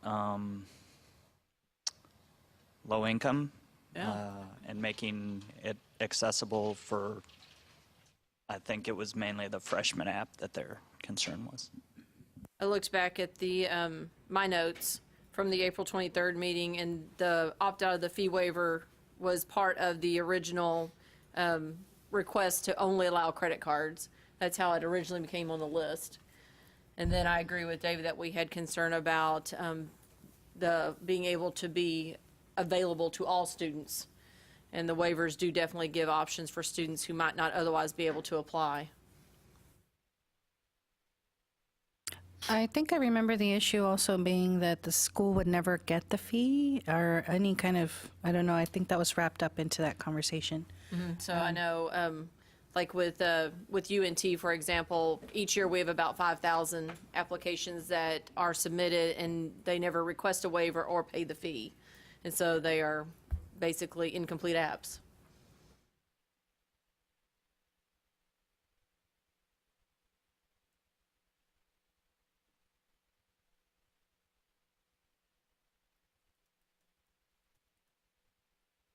I know because we are going to go back through all of these at the end, just to let everyone know, to give more clear direction to Tim and the team about the things that we would like them to move forward on. At this point, we're gathering information. But on this one, we need to consider, is it one that we do leave on there as an option, or is this something that does not need to be pursued? In other words, remove it like we did the previous one. Yeah, I agree. Let's go through them again. I'm almost done. Customizing the order that deadlines appear for applicants. This is probably medium-sized at this point in our current structure. I don't know how difficult it'll be moving over to our new structure. There was some discussion as to, I guess, allowing administrators then to order the deadlines for the student, the view the student sees of them. What's the current order, David? Do you remember? Is it? So you can enter up to 3 optional deadlines with a description, like early decision or whatever. The current order is the main default deadline, and then just in order, optional deadline 1, optional deadline 2, optional deadline 3. So there was a request, well, there's 2 requests. One was just put them in date order. And then the concern with that one is, okay, what do you make the default? You know, because applicants are oftentimes just going to select the first option or whatever. And then there was the second request was to make it customizable by the institution, in what order they want them to appear. And I'm assuming that second one would be a lot more work than the first one. The first one of just making it by date would be a lot less work on the team side. Yeah, but so it's the got the 3 downside, are the right. current, how it currently functions. That's the easiest, obviously. Then the next one would be just date order, and then the most difficult would be allowing customization. They're all doable. Any feedback on that? Do you see that And that was a medium? as a big gain for your students? Does it matter too much? Are you having a problem with that? People choosing the wrong one? A question. If you put it in date order, if we decide we wanted to do the date order, would then the date order then rotate? So as a date passes, the next one would pop up to the top? Yes, I'm pretty sure the way it works now is the date's already passed, it just doesn't even appear. Doesn't show anymore? I think you're right. And if they're in an app if they've started an app, selected a, say, early decision date, that date passes, and they haven't submitted, if they go back to the app, they're prompted to go back to the first page of the app and just select another, if there's another deadline date available, they're just prompted to go back and select another deadline date.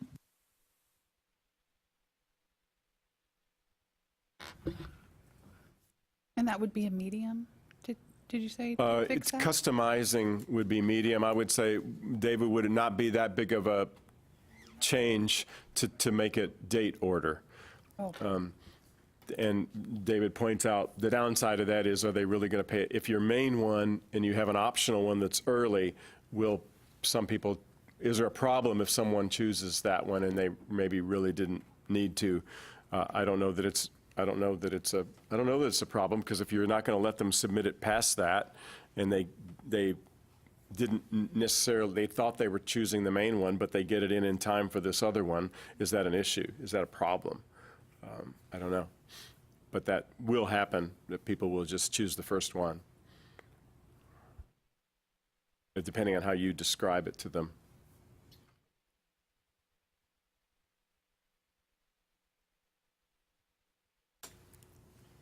Where do the deadline dates show in the order that we're talking about? I believe they select the institution they want to apply to, then the semester they want to apply for, and then I believe it's that following page where the deadlines So we're talking about deadline dates within a semester. Yes, correct. Yeah, okay. I was just checking. Within an app cycle, so. Yeah, and all of which are in the future of whenever that person's looking at that page. Right. Okay. So I guess the question would be, like, I'm looking at my application. I only have one date, so I don't need them in order. So I guess the question would be, for when we're talking about whether this is something to push forward, how many of you are utilizing multiple deadline dates? Because it actually is, and that's exactly where I went, David. I want to make sure I was looking in the right place. I had to go all the way into the semester before I started seeing the deadline dates. And we need to discuss, if we're going to give them direction, where that would fall in our priorities based on how many deadline dates you're using for your institutions, others are using for their institutions as well. Just for thought purposes. It's not a problem for us, but I know that it came up because it was a problem for somebody. But It probably depends on how you use those, how you define those. Anybody that has early action. That would be us, yeah. We just moved to early, well, a priority deadline for our freshmen, which is in January, and then a regular deadline that's in March. But I'm moving towards early action for 2020, so that would impact what we're doing, so. So under the current situation, the first deadline that appears in the, I guess it's a pull down, the first deadline that appears would be the normal one. The next one would be an earlier than that one. You would ask me a question that I couldn't answer. Yeah, that's the way we currently do it, right? You have a default, a normal deadline, so it says March, and then if you have an optional one that is the early for the student, they're going to see the second one says January and the first one says March, and so the question is that a problem for the student? You know, in terms of their choosing the right one, for them to choose a one further down on the list that's earlier date-wise. Am I saying that right, David? Yes. I should probably add that I think that there is some usage of those deadlines also to indicate like mini-mester or different types of sessions, not just like decisions, if that makes sense. We have to be careful just making a decision like this that will impact negatively people who are using these for their own purposes that might be slightly unusual. So we have to be careful. Are we really solving what problem are we solving and how big is that problem? Is it worth solving it, given that it might cause problems for other people who might be using these deadlines in a way, assuming that they're going to appear the way they know that they currently appear? So can you help me understand, because we just do rolling admissions. This is not a problem for us, but for those that do an early notification, do the students actually have to say, I'm trying to do early notification, or is it just as long as they apply by that deadline, then they are assumed to be in that status? Right now, it's assumed to be in that status, and what we were attempting to do was use that priority deadline for our priority awarding of our scholarships. So we wanted to ensure that the student was more inclined to apply, so that they wouldn't miss out on the on the scholarship. But we were communicating that in our campaign, as opposed to making it very clear within the application process. Okay. But what Because that makes more sense to me than maybe what it sounds like TCU is doing. Because if I apply in December, an early notification or early decision deadline is January, well, then I'm going to assume that I'm trying to do early. I don't know what They make them choose, because the student may they may apply by the first date, but they have no intention of providing all the other documents until later. I don't know. I mean, there could be reasons the student doesn't think it's necessary, so I think they let them choose, and probably their messaging is different to the student as well. You know, if a student indicates, I'm trying to complete my file by this date, then their messaging will be different in trying to help them. It seems to me that date order is sensible. You know, the first deadline shows first, the second deadline second, and they drop off, but maybe that would break something. And quite Now, I will say that I have yet to find anyone who's using any of these opportunities in the application.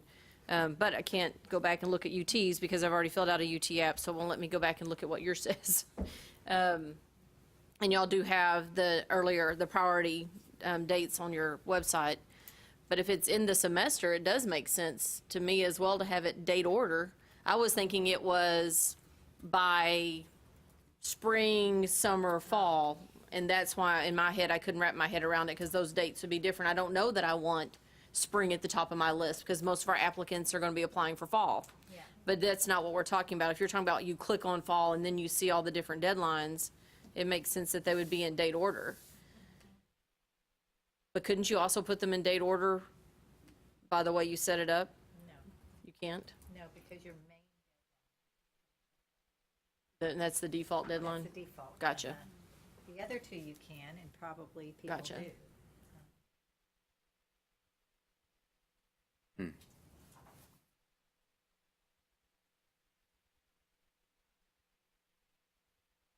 And the date order would not be that difficult. But it sounds like talking about a small population. Do we know of someone who uses that? You said TCU? They don't have it set up. Okay. I just looked at Does theirs. anybody have it set up that's They're not using using it? any dates. Like when you go Prairie, into do y'all fall. have yours set up? No, currently we did not set it up with those deadlines. We used our main default deadline, and what we've done is changed our campaigns such that the message is understood as to what we're attempting to do. But to the point of the question of making certain that the application is complete by that priority deadline, we're using that as our measure to determine that the student is going to be considered for the priority awarding.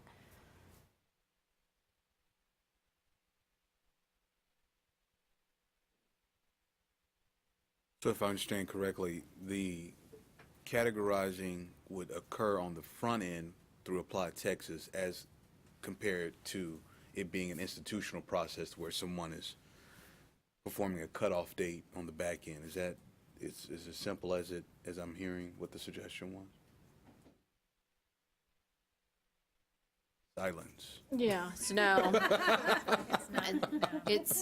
So the way ApplyTX is set up, you would go in, so I'm back on TCU's now, and you go in and you select your semester. On the front page where you select your semester, it has deadlines for upcoming applications or past deadlines. So my page shows our app's going to open for this upcoming semester on this date. TCU is actually showing some past deadlines for summer 17 and 18 on their front page. But then when you click into fall, that's where you have the opportunity to list additional deadlines. TCU is not listing any deadlines right now. We show our priority deadline, and then we have a note that says, here's your final deadline. If I understand it right. But the way their default works, The priority showing deadline would your- always be first. be second, the way the default is right now. I think mine's listed in the right order. Thanks, if you'll let me look. So David, I'm not remembering this. Is this a pull down for the student then that they choose? Is that what you're saying? I believe they're radio buttons. Okay. I'm not finding anyone with any buttons or pull downs or anything. I'm just seeing blocks of text. Well, a lot of, it may be that you're just using a major message to say our priority deadline is such and such, and not actually using the deadlines that our site would actually enforce if they're input on there. Right. Mine is definitely a block of text. Okay, here's one. Southwestern, when I chose semester of entry fall 2019, a pop-up comes up that says, Southwestern University offers multiple deadlines for U.S. freshman applications for fall. Please select the deadline for which you would like to apply. And then there's 3 radio buttons. The regular deadline for U.S. freshman apps, which is February 1st. Early action, which is December 1st.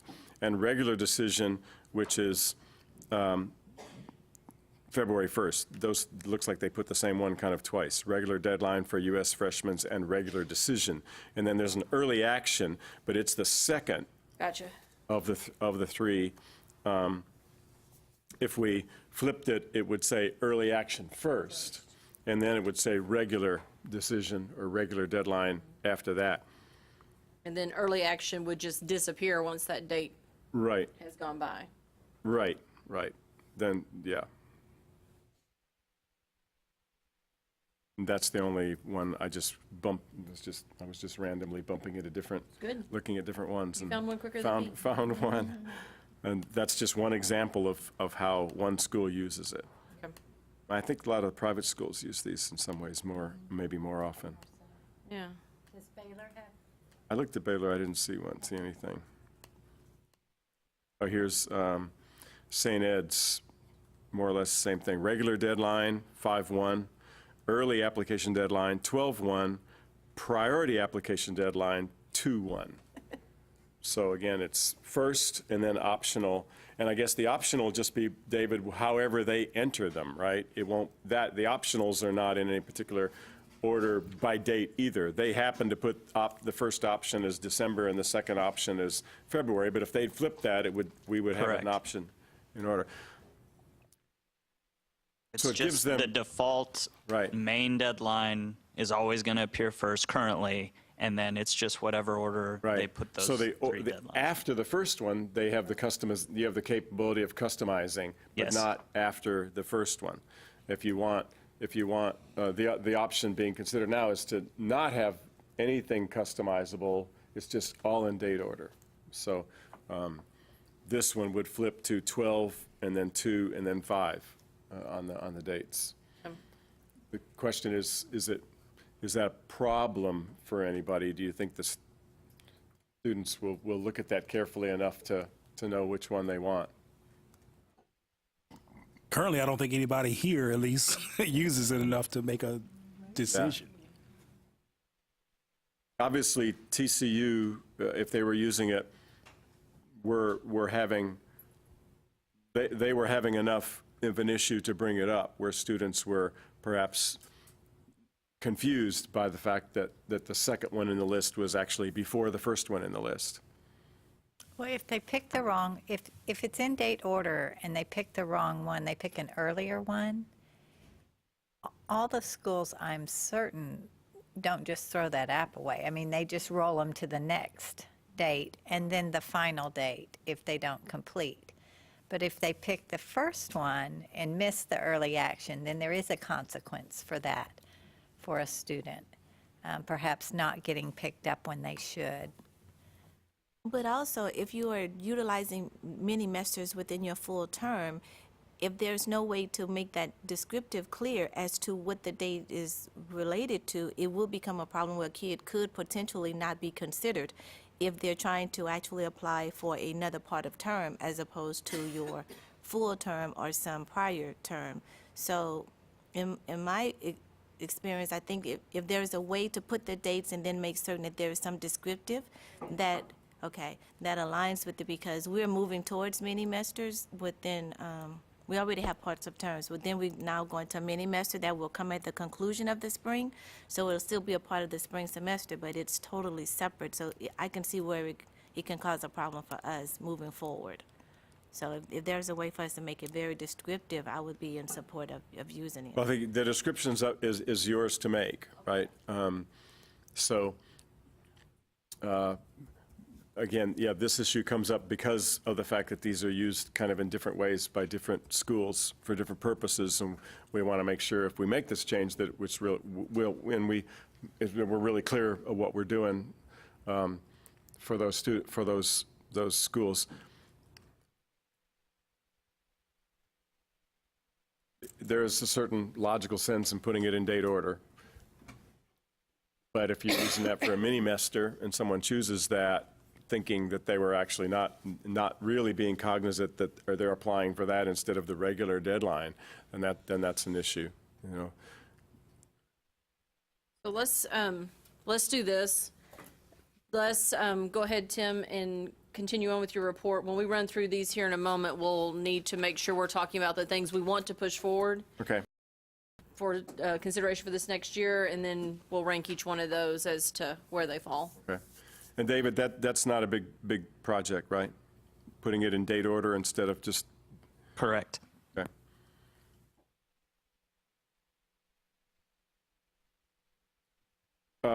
There was a request for someone for app-specific fee waiver, app-type specific fee waiver messages. This is something we currently not do. I would say it's at least a medium project. I don't remember all the details of this, but right now there's just one fee waiver message. I think somebody was saying that their fee waivers for international apps might be, they want different fee waiver messages for international apps. That was, I think, maybe where it came from. Does anybody else remember the details on that? Fee waiver an option on the grad app? I don't know. We have someone on that committee who's a grad expert. I think her name's Michelle. Let me see. Just outed myself. Oh, here's certification and payment. Yeah. The deadline has passed, so I can't look at that one. Missed that deadline. I have to fill it all out. I can't just jump to the end. Oh, never mind. Well, I'm just suggesting that may be where it originated, because typically they do not offer fee waivers. Or maybe it's school by. And the fee waiver option, at least at my school, is different from transfer and freshmen. So that's true. Fee waiver appears as an option for U.S. freshmen, U.S. transfer, readmit, and transient.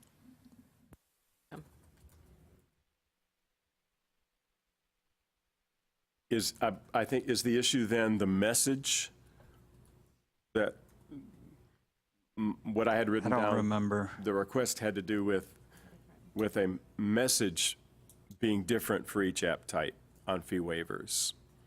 Right, because right now the link that we have going to, we just paste a link in there, right? And then you click on the link and it takes you to a set of information. But there's only one link. Exactly. Right. It's not a different link for each So one of maybe those that was the request, so that if you have a different page at your site for international or grad students, regarding fee waivers, because the information's different, then you would want the capability of putting a separate link for that. So it would be really a new field, I guess, David, right, for each app type, attached to each app type. I think that's something we could look at going forward as we move and see how easy it is to add that, if we'd be allowed to just kind of assess that going forward as we move over, if we feel like it's helpful, if we feel like it's worth it to The people. original requester was Texas State, so I don't know if we might have their request somewhere that we could go back and look.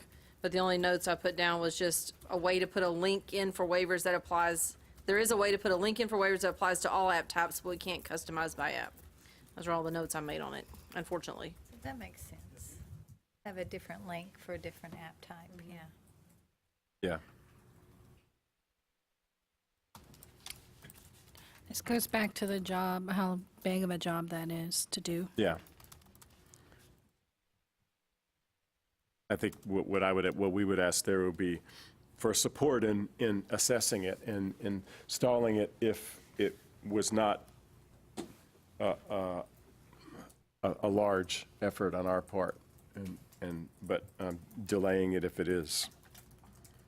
And the last one on this group is making the test scores, a request to make the test score page optional. It's probably a medium-sized project. There's nothing on that page that's required, but the request was just why students tend to fill out what you present to them. And if we have a lot of schools who don't want them giving test score information, then don't even show that page to them. I think we talked before.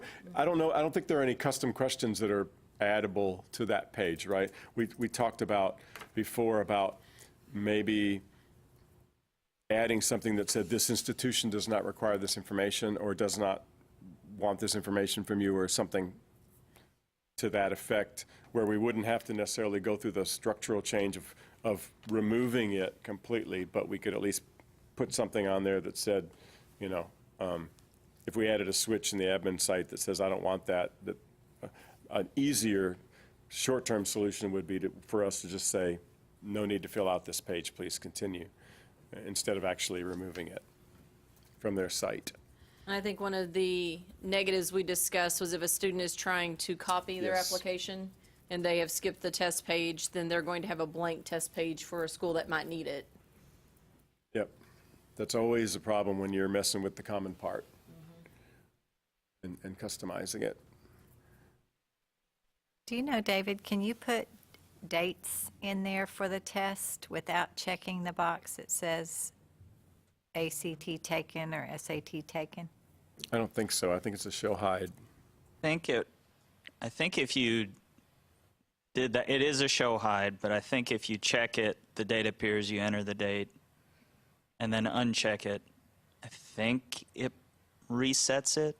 Like we wouldn't save the date, but I'm not 100% sure on that.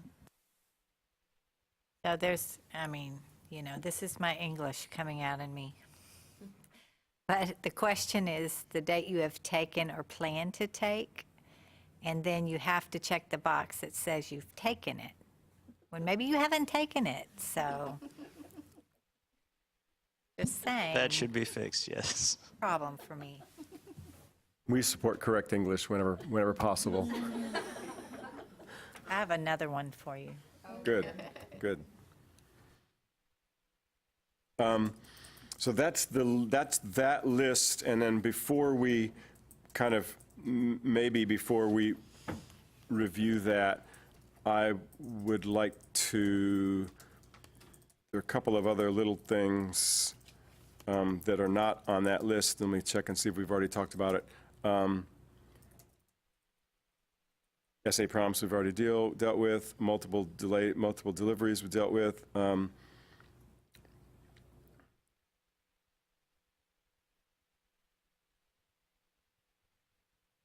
There was something that I think I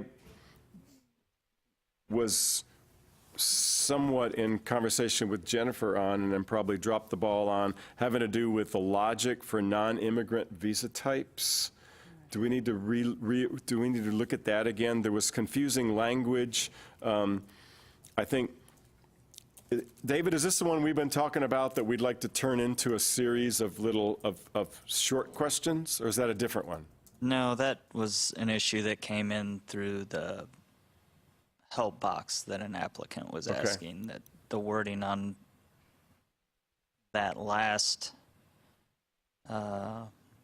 non-U.S. citizenship question is, it could be worded better.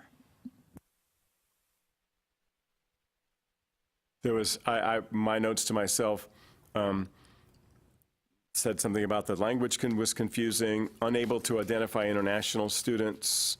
And I think we had talked, Jennifer, a little bit about that, but it's been a while, and I'm not remembering all the details of what it is. This was actually one that came up the last meeting, so I have it in the notes about, a very brief, it just said, proposed change request from Tarrant County on skip logic pertaining to non-immigrant visa type, confusing language, unable to identify international students. So, So some of that was just my misunderstanding. I thought that they actually picked from the beginning, I'm international or I'm document, whatever. But then y'all explained to me that no, it's within, it's embedded, so it's not actually a separate app. I still think that the language on some of these questions is not really geared towards Current applicant yes, pool. so- Yeah, I agree with that, and I think it would be good, anytime we do this will be timely, and Claudia and I have talked about that, of just kind of reviewing that whole structure in terms of the way the questions are worded. And I think we have an example recently where we have this or that, and it's difficult to understand. And then we're talking about international students, right, whose first language is not English. And I think that we can, as we also make our move over into the new structure, we can start to, and have to rewrite these questions over the new structure. We can think about, why don't you just ask the first question? Are you this? And then if the answer is no, you don't even, there's not an or an or, right? You're either, if you're not that, are you this? Then ask the next question, are you that? Ask the next question, are you that? And that way they have a series of questions, individual questions to answer, instead of trying to put it all into one sentence. And I think that's also a kind of a legacy from 20 years of development, where now it's much easier to do show hides, and the conditional logic and the skip logic is a lot more robust than it used to be, and we can install, we already are doing that in a lot of places, but we can install it more. I think that's all I had. So do we want to take a look back at that list? Yes. Do we not have any additional requests since? we did not have any additional requests come in since we last spoke. The only requests that I thought would be added were the ones that were added in the last meeting, which included the one we just talked about, the one I think you brought up, no, not you. It was, Miguel's request about the subcommittee, which we've already done. And then committee discussed proposed change requests from Galveston College for multiple daily application deliveries, which I think you've already covered. And Kevin's request to add a function to copy a single major within administrative suite from one term to the next. Is that something that has been covered, or that was a clarification, wasn't it? From last meeting, or do you want to address that one? That was just something that was nice. That's not necessarily something that had to be like on a great. wish list? That was a wish list item, but I thought I did, I at least attempted to put in a new request since the last meeting, so I'm not sure if it didn't come across or whether. I didn't get any other. I don't remember, but why don't you go ahead and. Yeah, you can bring it up now if you'd like. I can't remember the House bill number right now, but about a year ago, it went into effect that if you are, educational institutions have to inform students that if they are receiving a degree or they want to look for a certification after they get a degree, we have to notify them that a conviction could hinder them from getting their certification. And if we don't inform them, then basically we are to repay their whole tuition and fees. I think it's like 1056 or something like that. But so I was suggesting that maybe it would be nice for ApplyTX to sort of have that functionality to sort of say, I acknowledge that if I have a conviction that I may not be able to attain the certification, the professional certification that I'm desiring after graduation. And you're referring to like a state licensure or something, not a certificate you earn at the school? Right, exactly. Okay, thank you, because I was. I think we did talk about this when that bill came out, and I thought that we decided that we would not add it to the app. I wasn't on the committee, I guess, at that time. Yeah, I think so that because most of the, it also has to be addressed at the major level, like, so for our institution, because kids change majors so often anyway, ours is being addressed by the actual academic department. I can't remember if we may have a custom question or something somewhere, I don't recall, that notes that that could be a factor. But the professional schools like nursing and any of those professional health-related schools, they address it anyway. They have specific rules as well that are on top of this new bill. House Bill 1508. Yeah. I'm not opposed to adding it if we want to say something in general, but everybody shies away from addressing anything criminal. A&M has a custom question. I'm looking back at notes from October 2nd. We have a custom question also. Yeah, so custom questions have been added.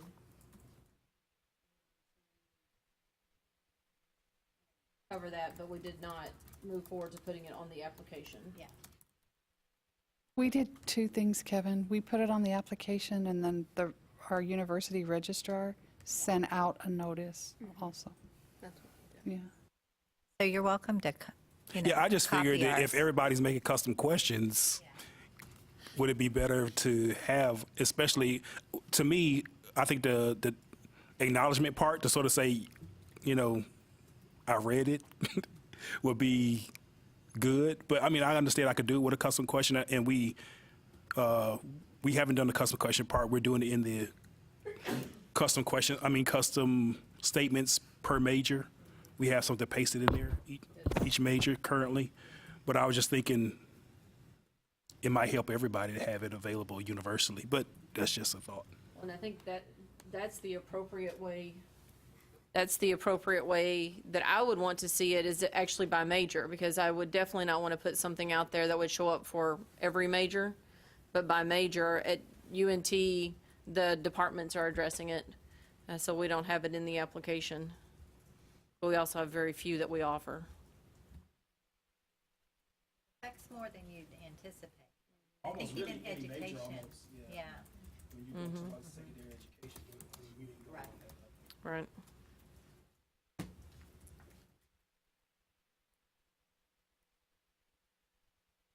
I have added it to our list. My only other thought to that would be, I'm not sure if anybody else might have meant to submit one and maybe it's just not coming. So maybe we should check on those to see if they're actually still working. You mean the request? Did you request it in the administrative suite?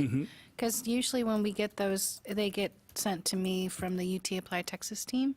So I don't know, maybe it just, I wouldn't know when you submitted it. I don't get to see that piece, but until they get forwarded.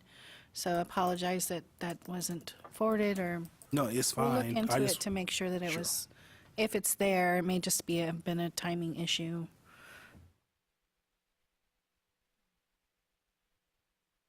Okay, if we go back through now, Tim's list of things that we're looking at for this next cycle. At this point, what we need to do, because this is officially the meeting where we know that we're giving the direction to the technical team of the things we want them to try to complete. So we need to go back through the list and give them direction at this point. Yes, we want you to move forward with this, or no, this is something that actually could wait. So if we start at the top, the responsive design will actually be part of next year's cycle, so we don't have to worry about that one. More flexible delivery options or more frequent delivery. This is a medium project. They think, and if I remember right, Tim, you said on this one, you think you might be able to roll this in through your work with AWS. We're going to assess it. It won't be simple because it'll involve quite a bit of work, but I think we would like to look into it and see how much work it would be.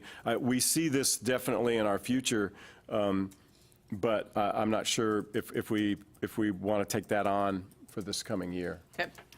Before you move on, I just want to make sure we're clear on what we're doing here. When we say assess, I'm assuming we're going to be having another meeting to really pick what the priorities are based on your assessments. Is that correct? That can be, yes. Am I correct in thinking we will have another meeting? Yes. Okay. We need to, at this meeting, so the way we've done it in the past, for those of you that are new, we have set a date of December 1st to select what we would like for the committee, the technical team, to work on for the next year. Then the things that they're assessing for us in a follow-up meeting that will occur the beginning of the next calendar year, we would look at additional opportunities to add projects based on their assessment and where they are with making changes. So Tim and the team would come back and tell us, we've made these changes, these are already in place, we can take on additional, and they give us some ideas based on their assessments. But just to be clear, it's for the new cycle Yes. on AWS? Yes. Yes. Okay. So based on what Tim just said, for the more flexible delivery / frequent delivery, that will be an assessment at this point that we will have to review again later. Will be a large project. For the, I wrote pull system. Sometimes my notes become interesting. The ability to pull the applications in, Tim indicated this is a large project, and he could not address this for this coming year. So we're all okay with going on from there? Okay.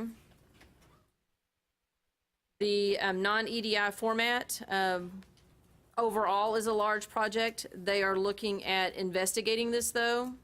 And I don't remember now if it was XML or CSV that was the easier version. CSV. Thank you. CSV is easier, yeah. Okay, I had it backwards.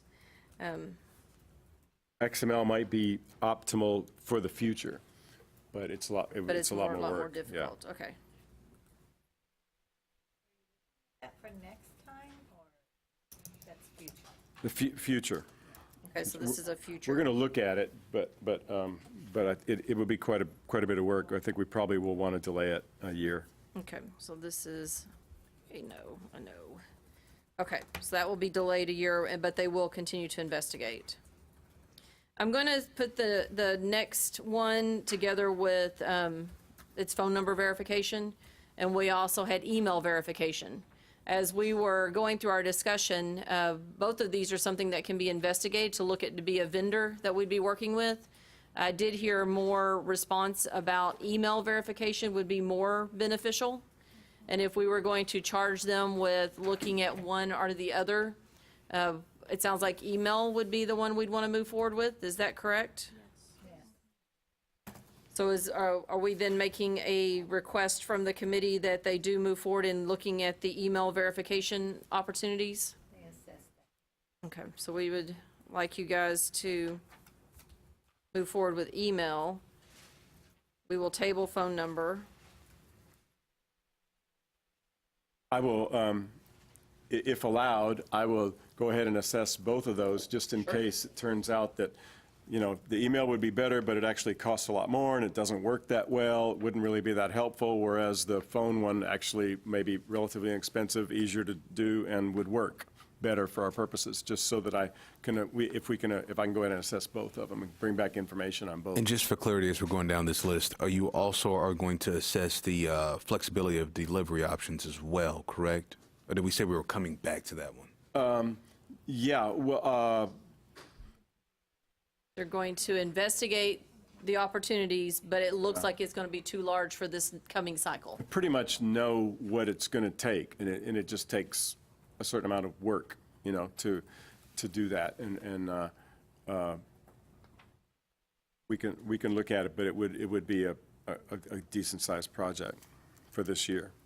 So I think that one is looking like it will not be in the next cycle. We'll just get some more feedback about what could be done in the future. Yeah. I skipped over the custom question repository. I will say that I got a text from the field earlier that said that they were interested in this from one of the universities. This is a large project. This is one we didn't discuss a lot as Tim went through it. So where are we on the idea of a custom question repository as something to move forward with? Actually, I think Jennifer said there were other things she liked better. Was it not? Maybe that was a different area. Jennifer's like, don't point me. Is there any desire to move forward with the custom question repository at this time? Is that something that necessarily needs to be a programming IT type thing, or could that just be like a wiki where somebody lists the questions on there? I mean, that could be like the next day you could have that up and running. True. I would think they could perhaps y'all could pull the custom questions from all the ones that are out there and just post them for people to view. Yeah. Very We could least. pull them all and put them in a document and share it with all the administrators, if we want to do it that way. We'd want to make sure, again, that everybody's okay with whatever you say in all your custom questions, that all the people at the other schools see them. We'll see that. There's nothing that you would. That's true. True. It's true. I spy all the time. The nice thing about a repository is you possibly have the ability for an applicant to pre-fill or copy to another institution if we actually have it standardized across, if that makes sense. Yeah. But that, as far as, it would be not a large project, though, to harvest all of the current custom questions that exist, right, for all the different schools and write them out, essentially, to a document that could then be shared. Probably not. We'd probably just want to do it for maybe one semester or something like that. Yeah, we maybe do it for the current semester or something. So we're happy to do that. Great. Check mark. Okay, custom essay. This is, it was a large project. It's something that we have talked about in previous years. I had asked the question when we were on this part about if the change to topic A might have taken care of the need for a custom question. Is this something that we need to continue to look for or look toward?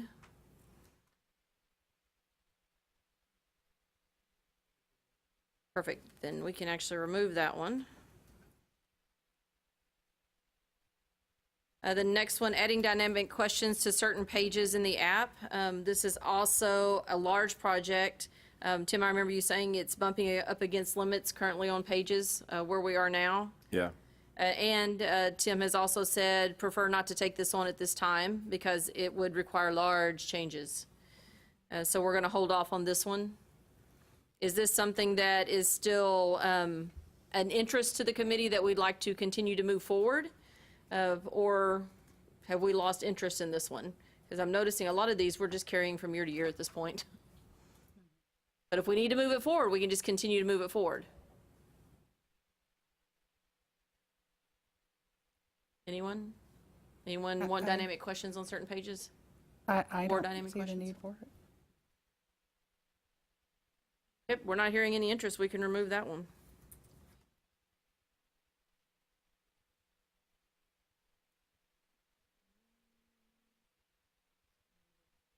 Okay, self-reported grades module. This is a medium to large project. Still need some clarification on exactly what we're trying to accomplish on this one. The technical team did say they would like to not take this on this year. Does sound like there are vendors that are available that could possibly do some of the work for us. So we're not taking it on this year. Is it something, though, that we should move forward for consideration in the future? I think that we should definitely keep looking at that. I mean, it's a functionality that is Coalition and other places. So, I mean, I think it's definitely something that we need to have on there. I agree. It's something that my school's looking at as well. I think that's right. I think the direction's moving. That's the direction it's moving in. I think I found something about the Common App. They have about 20 schools out of their 800 that use it, but it was up from like 3 the first year. And so it is moving in that direction as a common part of all these applications. Perfect. So we will not be doing this year, not adding it this year, but we will keep this on the list for consideration.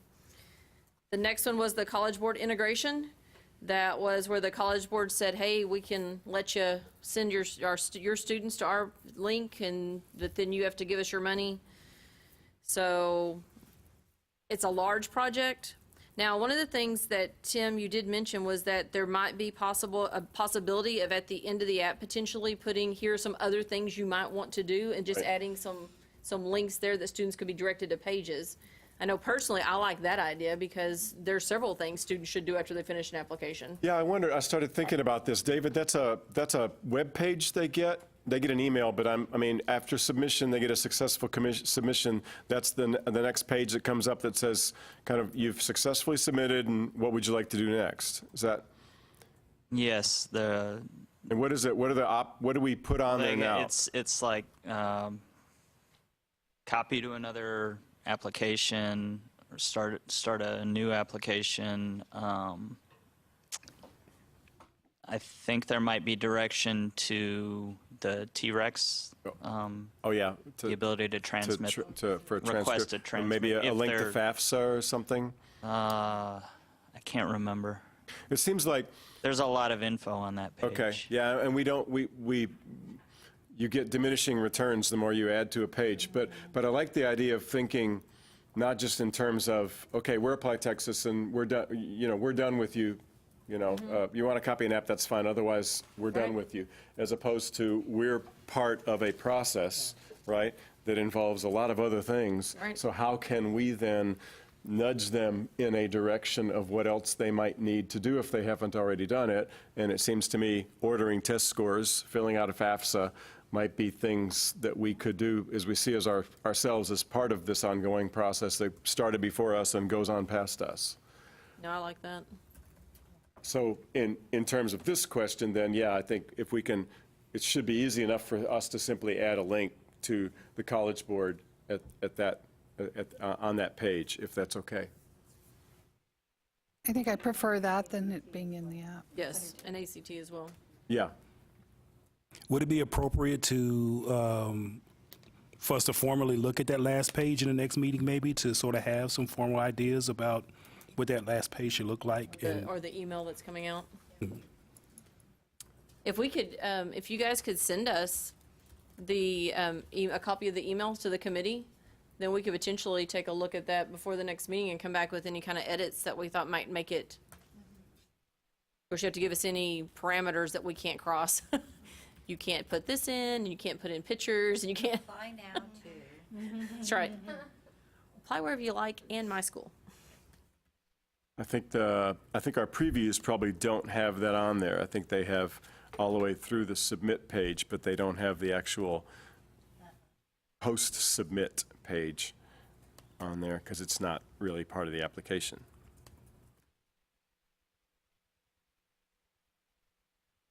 Okay. Perfect. Then we can look at that for next time.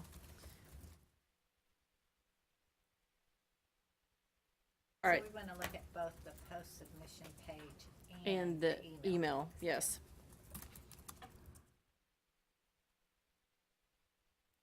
Yeah, okay. That's good.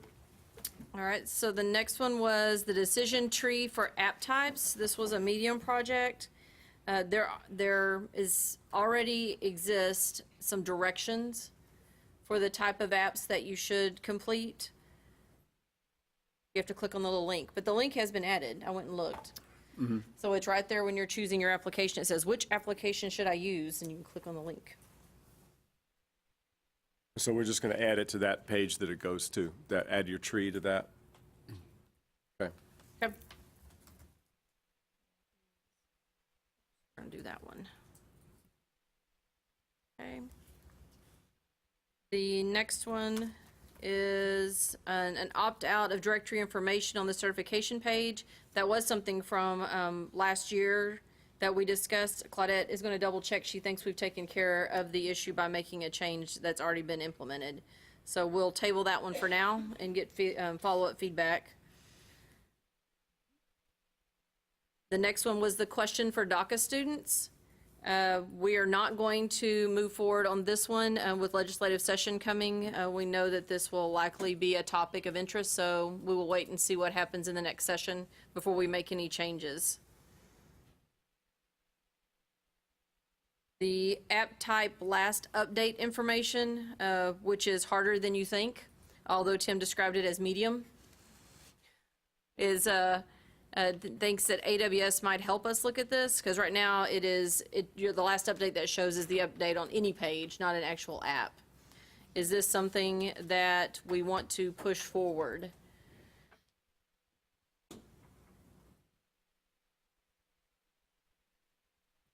Oh, you guys. My understanding is that we'll just kind of review after AWS and see if we didn't hit the intent.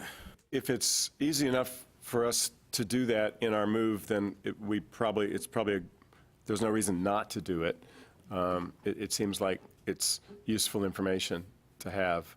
If it turns out to be difficult, we'll come back and have another discussion about it. But if it's easy enough to add that as we're making our new tables and maybe new files in AWS, then we can just do that, if that's okay. With no objection to it, right? There's no one who would say, I don't want that, I only want the Oh, yeah, I don't think so. general last update. Very good. Next topic was dual credit students, and I'm not exactly sure what happened to me. I put down no notes for this one. Me neither. Did we discuss it? Medium. Pretty sure we discussed it. I don't know what happened to my typing abilities over here, but I have nothing. My notes say address with text and FAQs. Would prefer not to take on at this point unless very clear about what we want. So that's what I wrote. Thank goodness for Dana. I think we're all at a loss as how to make it any clearer. Yeah. And the question is cool. I looked at Kevin's question that he mentioned that pops up, and I thought, at least for the four-year school, I mean, I understand students don't read necessarily, but I thought that was nice because it popped up immediately, the very first thing I saw. Maybe that's what I was doing, was actually looking up your question. So we're not going to take this on at this point. So that is. Well, it just says how to answer questions on college credit, which could be I don't know who requested this. It's something totally different. I had this question, I think yesterday. A student asked, "Well, I'm taking some dual credit now. Should I put my dual credit that I'm taking this semester, even though I haven't earned it yet, or should I just said?" I personally said, "Give them the hours that you earned, and then they give you the option to write in your senior schedule." So we'll know what your additional ones you have. So I think that's what this question is asking for, even though this didn't come from me. But so I'm assuming that even if that's the issue, then you're looking at text, not necessarily changes to the application. And do all the schools have the same ideas as to how they want those answered for their dual credit students? Yeah. So this one sounds like maybe we need more clarification on it. We might be able to. Probably in the notes. Yeah, could be a language change.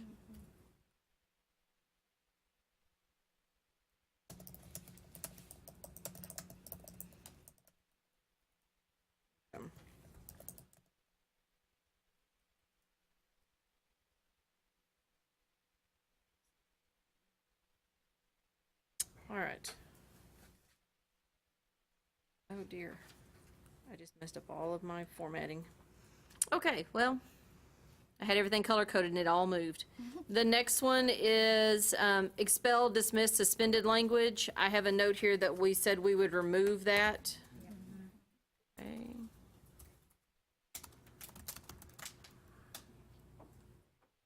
Let's see. Then after that is the opt-out of fee waivers. This came up previously. I think we also said we're going to remove that one.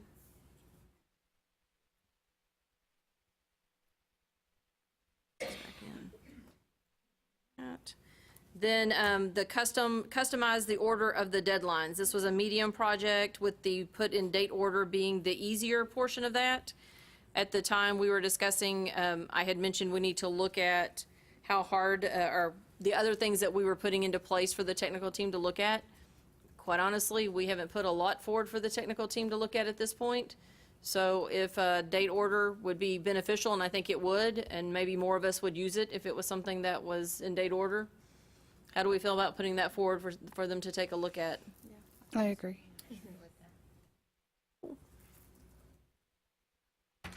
The next one after that, app type specific fee waiver message. Being able to change your fee waiver message based on the type of application. It was a request from Texas State last year. Any feedback on that one? I think it's a reasonable request. You know, just like you can change your messaging on essays, maybe it could be a similar option to address fee waivers based on app type, especially if you want to put a link there. Kevin, did you have something? I was just going to say that, I mean, at my school, we have two different ones, but it's addressed on the same web page. So for us, it works fine the way it is. But I mean, I'm not opposed to changing it. Other thoughts? Is this just, so currently we allow the input of one fee waiver URL? Are we just saying another URL, or are we talking actual, like, language, descriptive language? Just another URL? Just another URL Okay. pasted for each, I guess, app type, I guess. Okay, What thanks. would it take to make different language per app? Because for my use, language actually would be more beneficial. Because we use different types of fee waivers by application. I don't think either one is necessarily more difficult. It's Okay. just, I just wanted Need to direction. clarify what we were talking about. Well, currently, don't you change it in on a school level, the university level? That link is contained in the... Yes. Yeah, and so... University inputs it Right. in the administrative side. Right. So changing it to be associated with specific app types is very different. Yes, it is. I mean, we know how we would do it. Okay. So we just need to know, is it the language, is it the URL, or is it both? Yeah, and we use custom questions to address differences in app types and fee waivers. I think that's what we're doing currently.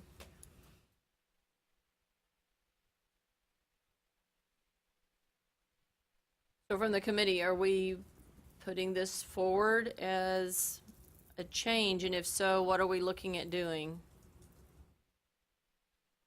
We don't charge a fee, so that's why.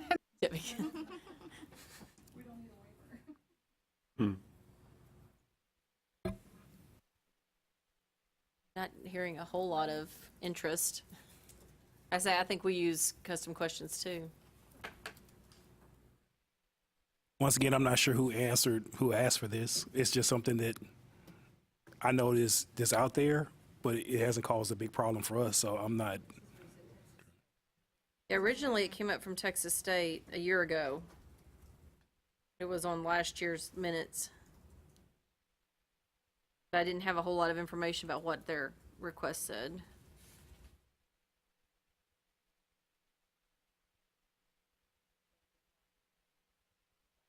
Yeah. Because like Kevin said, you know, our link, so it addresses freshman transfer all. That one link works for us, but it may not work for someone else.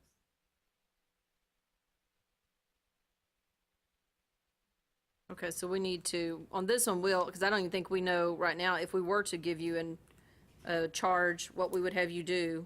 So we need to investigate ourselves. Okay, so that one is going to be tabled. It hasn't come back from Texas State this year, but they may have been expecting us to do something about it. Oops. Okay, make sure.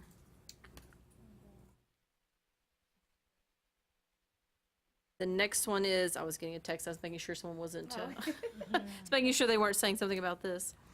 The next one is making the test score page optional. This is a medium request at this point. There was some discussion about the need for it versus the benefits or non-benefits to the students.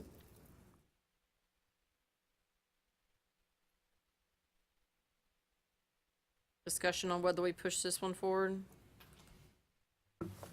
We don't use self-reported grades for anything. I know some schools use it for other stuff.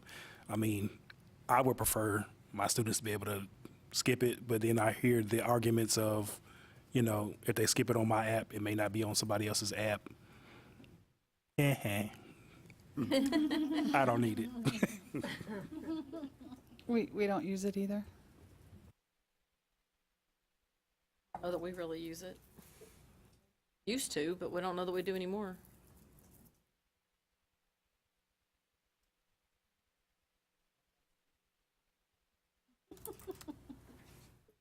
So we're not pushing that one forward. I mean, I think we're asking them to push it forward then. Oh, to push it forward. Okay. I was like, skip it, but no. So, Okay, so we push it. so do we want them, nothing is required students. You said it was medium. In my notes from last year, Tim, you said it was big. Yeah, well, you know. As I was going through my notes from last year, it seems to have gotten easier. You're going to hold something that was said before. Well, if you want us to address this, we'll have to see. Again, I think there was one option. We're talking about about removing it, right? Make it optional, yeah. Yeah. So again, there are kind of two ways to do this. The larger way would be to remove it completely. The second way, which would be a smaller project, would be to add a switch in the admin site that says we don't want our students filling this out, and then we would just put a message on the top of that page that says North Texas State University of North Texas does not require this information. Please proceed to the next page, or something like that, which would be easier in terms of which would easier work for the team, and probably just as arguably just as good for the student, not quite as elegant as completely removing, but it would at least probably stop those students from filling out something that you don't want. So I would offer that as an option. Again, trying to do as little as possible as we move to AWS. Even that is going to take time away from our move to AWS, but that would be a smaller project, which is exactly why I made that change. This thing, so it made perfect sense. I Very think that good. would be preferable than to removing it at all, because what if someone is using that information? I would hate to take that away. Yeah. Or if any of us decide in the near future that we are going to accept that information, it would be basically dynamic, or, the Right, switch, so right. you would have more control, I think, at that point. So Tim, would this be one that you're assessing to see how much time it Yeah, might take? I kind of think I know how that's going to work, and it's the addition of a field that you check and then add a message to a page. It's not that it's a big project, it's just that we're trying to do as little as possible other than move to AWS. Okay. So we will say this is an assessment, because it's kind of doesn't sound like it's in anyone's I have to have it list. But it would be maybe a nice list until we come back and say we want self-reported test scores, and then we'll be like, where'd that page go? Okay. So we'll call this one an assessment. Okay. I put a note down here again for the logic for non-immigrant visa types. Once again, I just quit typing and took a momentary lapse of brain work, evidently. So where were we on that one? I think we said the language is confusing, unable to identify the international students, review the way the questions are worded.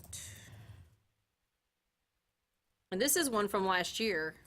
That was, last meeting. Jennifer brought that. That's right, last meeting. So we haven't done a whole lot of work with this one yet.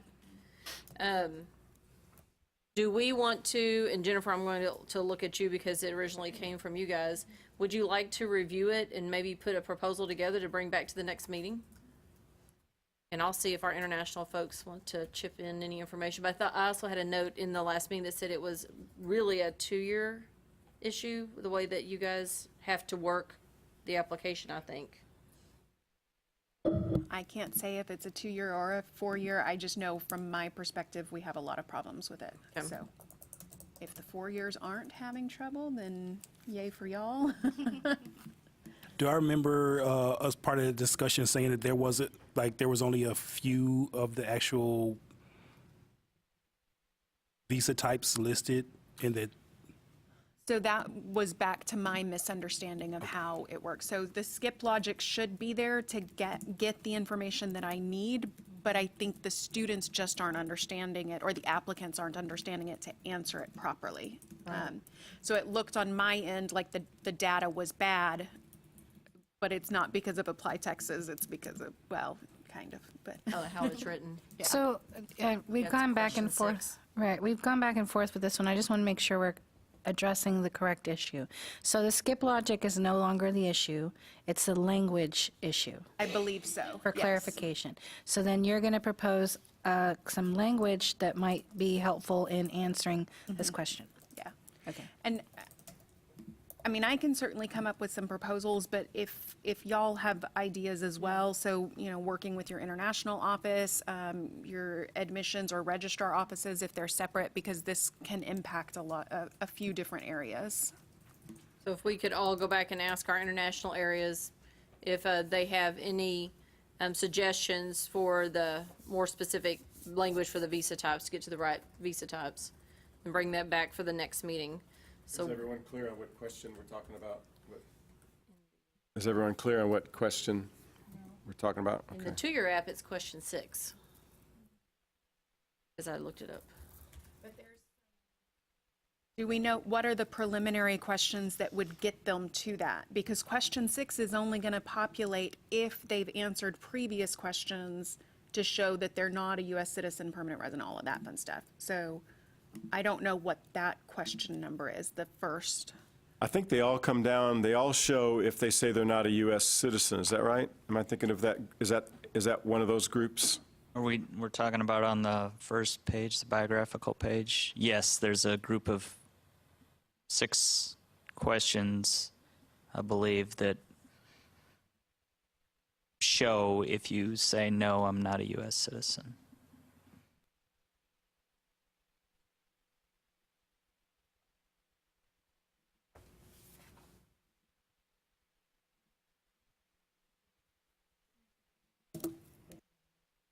That's why I was thinking it was a 2-year, because they're having to answer it within their application, and we have separate applications.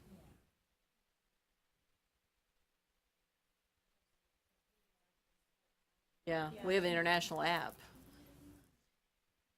I don't know. Next.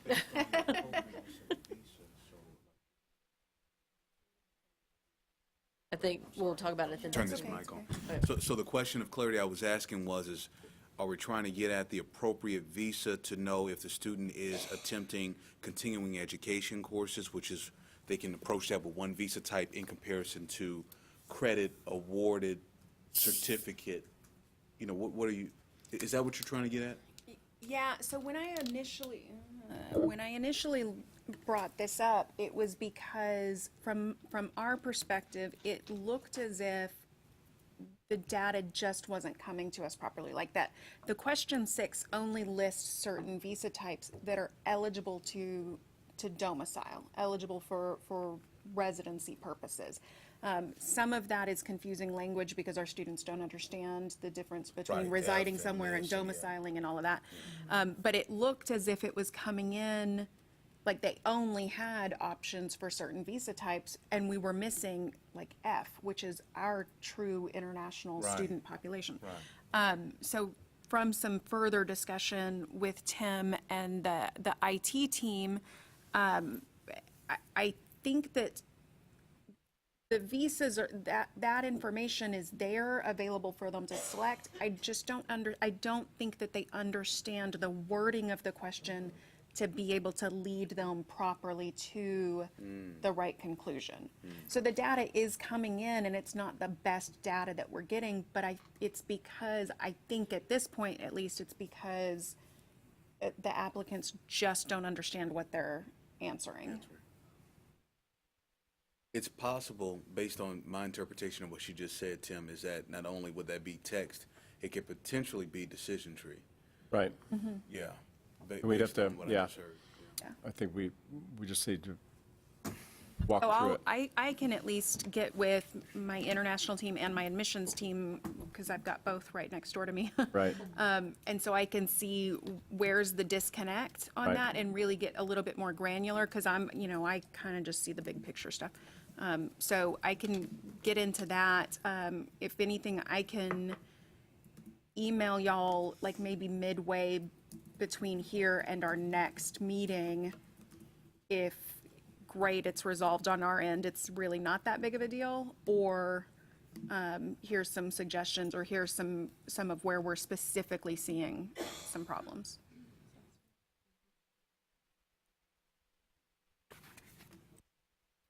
Okay, the next one was the request that Kevin had brought forward previously about copying the majors. It was in the last meeting, I think. Copy majors from one term to the next without having to go to each app. Currently, we move one by one through migration. So let's say a major's added middle of a term. I add the major, but there's 5 terms open. I have to go to each term that's open and add that physically, or put in a request for them to migrate it forward, that one single major. I think it would be nice if it was in the admin suite to just say copy forward, so it hits all 5 terms that are currently open. But that's just a pie in the sky, so. You also have to do it in setup. It'd be nice if you could, yes, you have to do it in setup as well. So now instead of doing it 6 times, you're doing it 12 times. David, we talked about that a little bit, right? This had something to do with our authorization, the way authorizations work, or the way migrations work? Well, yeah, that's part of it, is that to get it from either setup to live or from one term to another, they have to contact our help desk, and we process that migration request for them. There's probably a way we could just allow them to migrate themselves, but we've never gone that route. But there would be a way to do that, or to allow it for some that were comfortable doing that.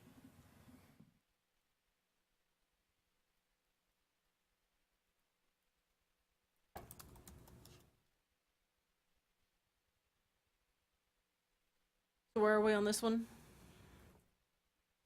Continue to look at it. We can continue to look at it. It sounds non-trivial. Okay. I guess as we could do with it what we're doing with the others, which is assess how difficult it's going to be, how difficult it would be to install that with the new system, and if it turns out to not take a lot of time away from what we have to do to get everything over there, we could add it, and if nothing else, we could at least know that that's a good idea and be ready to do it after that. Okay. I know there's kind of difficult to understand the migrations, because I believe you guys copy from setup to setup for the next season rather than copying from production to setup for the next season. And I know that some people like it that way, and some of us might prefer that we go from production to the new season setup for that reason. I mean, because then we wouldn't have to go back and build everything twice. Right, we actually do both. We do setup to setup, and then we overlay. It's confusing for me to even think about it, but we overlay the new session, new cycle with the most recent version of Live to try to capture any changes that were made.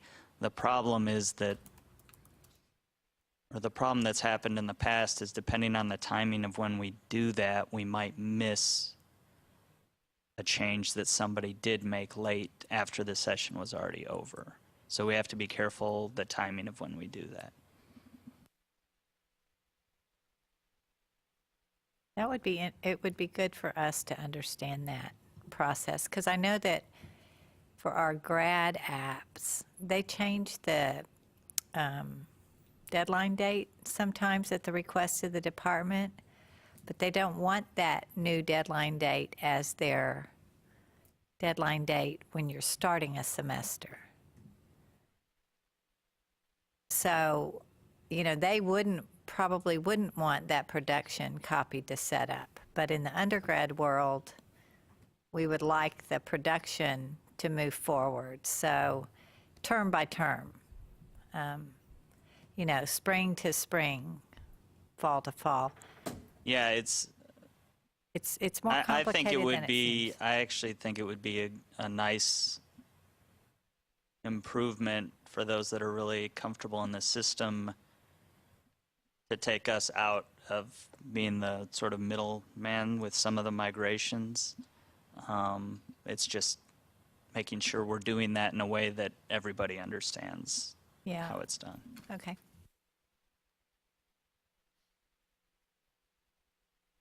All right. The last one is, get back down here. The statement, this is the certification statement. We had brought this back up, the requirement to allow for a statement that would explain that convictions could preclude a student from getting certain certifications. This is one that we're talking about there at the very end. Where are we on wanting to move forward with that? Once again, we have something in place at SFA. I just thought that maybe universally it might be beneficial since it's such a big repercussion. I mean, I'm not sure if anybody has ever had to give back tuition for 4 years of school. That just sounds massive to me. I know from a two-year school perspective, especially those that have a portfolio for health sciences, this could prove to be an asset for those at the, what is it, House Bill 1503? Is that what I heard? 1508? 1508. If it hasn't been on their radar, certainly it will get the conversation going. Could be a help.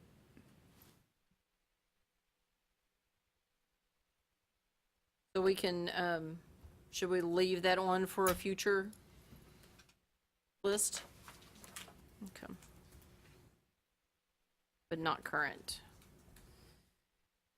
All right. That was everything I had listed. So if I look back at the list, it looks like the things that we were pushing for at this point to be done. The responsive design will be done. The wiki post or something where we have the custom question repository where it's just really a list of custom questions, not necessarily changing it in the programming. Where'd I go? Email verifications, that's an assessment. So look at email and phone number, what it would take to be able to do those. Then the link, we're going to look at the wording to add on for the what students do after the application to potentially take care of requesting test scores.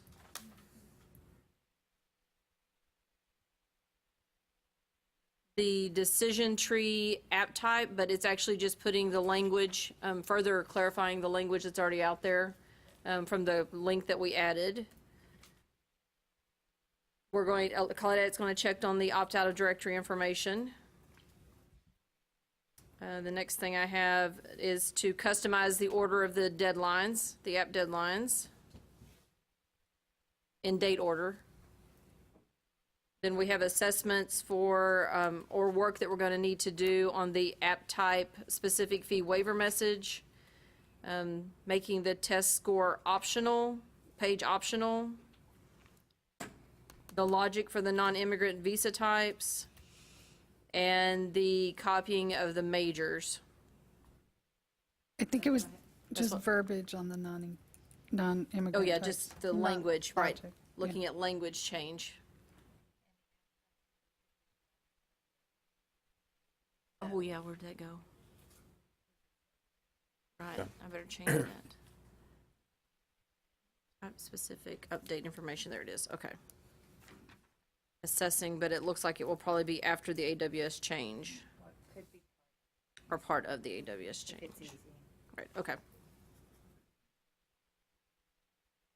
Sound good to everyone? Colors.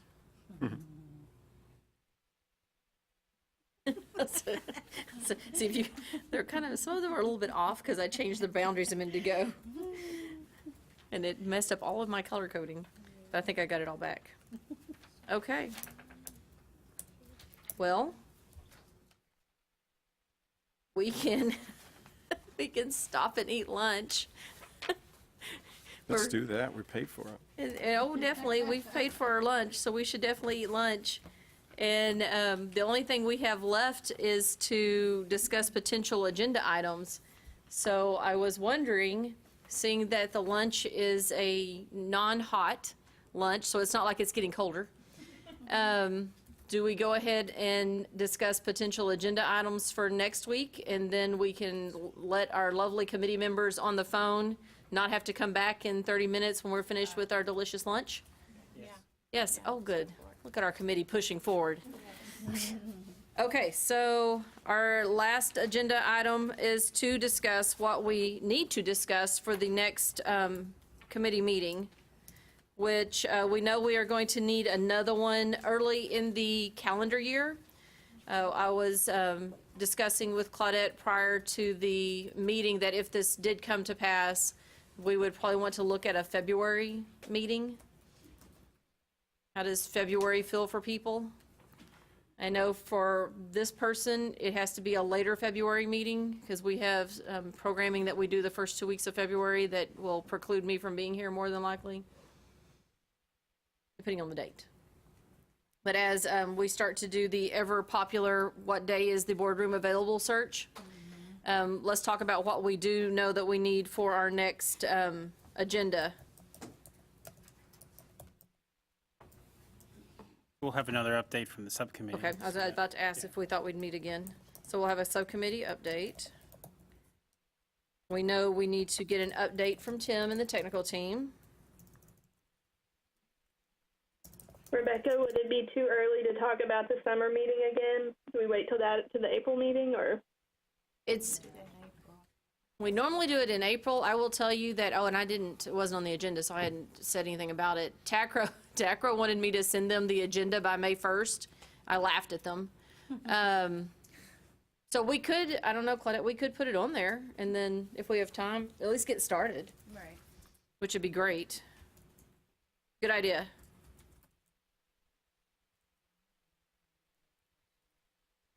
Last year we met really late, and then TACRA was mad at me for the whole summer, which is fine.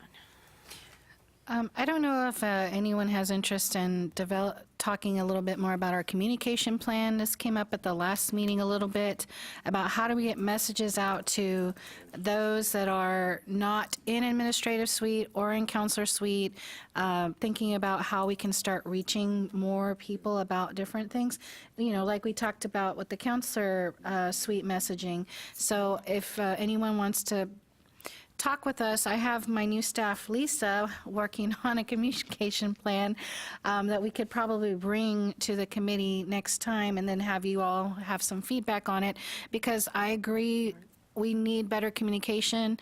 There's a lot of miscommunication. I'm getting some messages now about things that are in the counselor suite that I don't even know where to begin on how to tell people unless it was placed somewhere on something. Like, is it an email that we have to send out? We just don't know how to communicate changes and things like that, other than in those two areas that I'm aware of. So we could probably have some kind of maybe draft, really a skeleton type of communication plan, bring it to the committee, and if that was be of interest to you all to kind of have some feedback in, would that be something we can add? Yes. When are you all looking for, to move forward with your communication plan? Really as soon as possible, because I'm, like I said, you know, with timelines and everything, we always want to get the messaging out earlier to, you know, the essays changes are coming. I'm sure if we could put out a thing right now saying this has been changed and this is the new essay, everybody would jump for joy because they have the information. But how do we message that out now is different, and it's always in the counselor suite of the ApplyTX system. So I'm trying to think of ways on how we can reach others outside of that platform. But I'm all open to your recommendations also. But I think that would be great. Claudette, did we also mention getting a brief little overview of the counselor suite of seeing what that looks like? Or did y'all already do that? we have not done that. And do you mean overview, like what's in the counselor suite? Right. I've never been in it, so I'm not even sure what it looks like. Okay, well, I typically do the presentation. I typically do a presentation for our counselors on that. So if you want me to do a presentation to you all, I can do that. Yeah, we can add that. Do you have webinars, like videos that We are actually, the Texas On course has some information out there if you want to research it, but you know, you have to go through and create a username and profile. Well, not really a profile, but a username and password. They do have some things on there about Counselor Suite. We are trying to establish some videos also because, like, the only people that can go out currently are myself to do for the state information or trainings on the counselor suite. And so I've done several for different organizations, and it's really just showing them what data is available and how they can use their data based on you know, and it's student level data, so I don't have full access, but I do have information on to show you guys what that looks like. And there is a test area that I can show you in real time, but I also have slides that walks through the different reports that can be generated. So it would be good to understand what counselors see as you guys think about that and how they start working with the data also.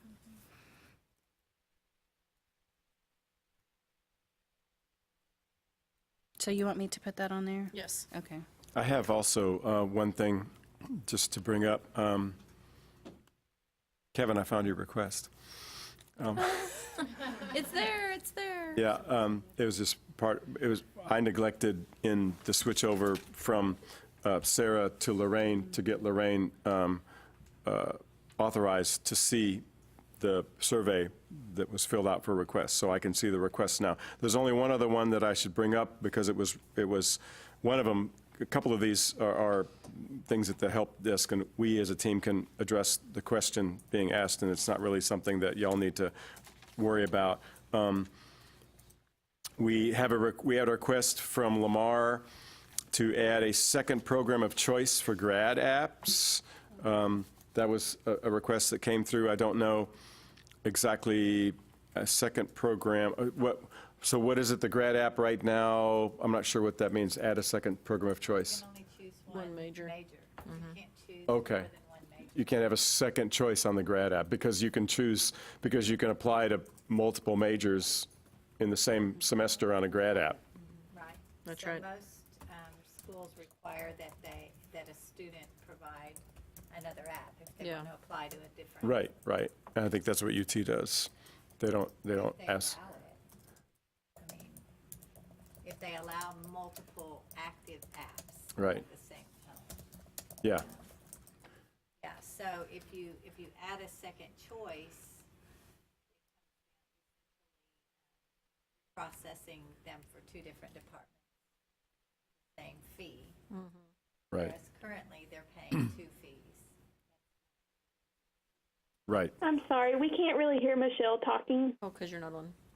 Sorry about that. Okay, thanks. I was saying that what the request is to allow grad applicants to choose a second choice major. Currently, they cannot. They would have to, a student can apply multiple times to the same school as a graduate student, but they would then apply choosing a different major, and they would pay the fee every time. So if you allow a second choice major, that's one difference, is that you would then allow a student to use one fee to actually apply for two different majors at the university. And I don't know, I think at this point, it would probably be a medium project, not something that we necessarily want to take on, but we'd need to find out how many schools would use this, how useful is it? Like you said, a lot of schools want that extra app for the extra app fee, and it's processed separately because it's a different major on the grad side.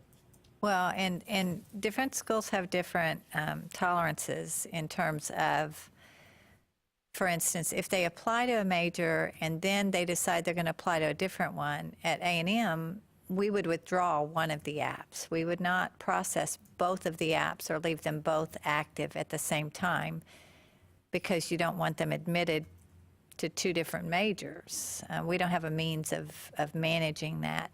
But I do know there is interest amongst the grad community, even at A&M, to allow students to apply to more than one major.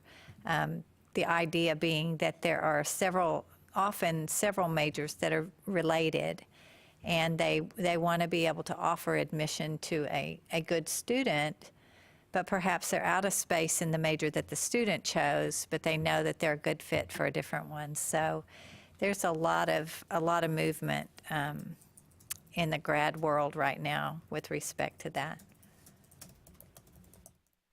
So I'm neither opposed or in favor.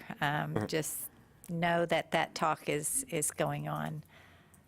And if we did add that option, I would say that you would want to allow schools to opt in, like we do on the undergrad, or to not. Yeah.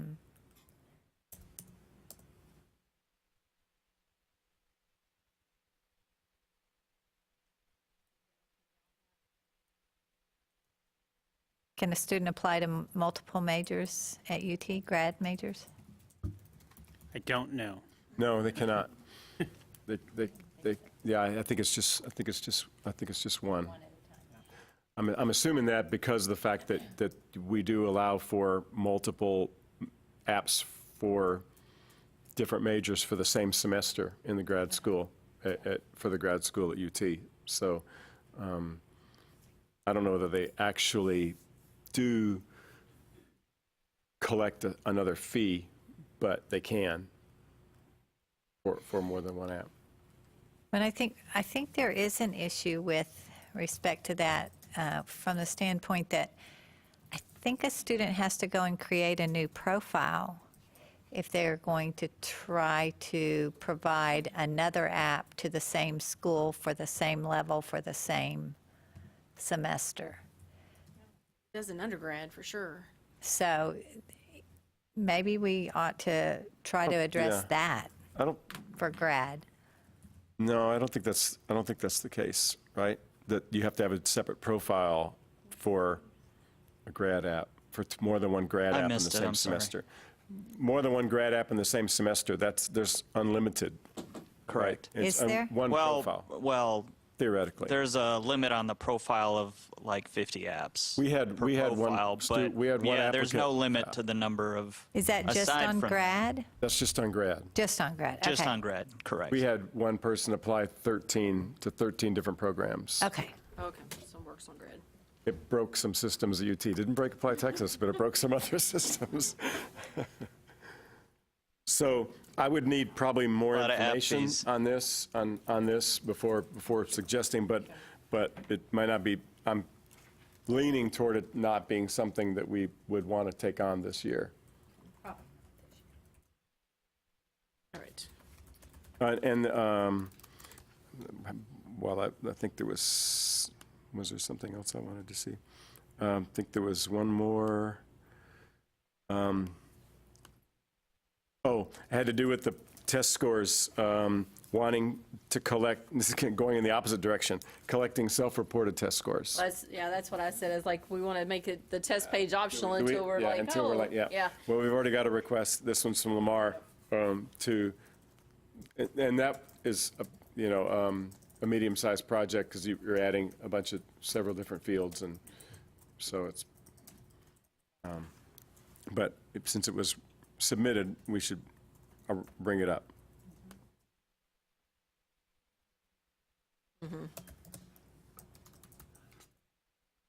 Which then you could definitely see using the same test module, and then instead of it being, I'm going to take, it's, here's my test score. You just add it to that page. Question is, can they report more than one? Can they report all their test scores on that page, or do you limit it to one? So there's more to consider. Oh, yeah. And of course, if they report it and then they take the test again later after they've submitted and the score's different. Right, how do you update them? Yeah, we're not going to be able to, they're not going to be able to update anything we already sent you. Right.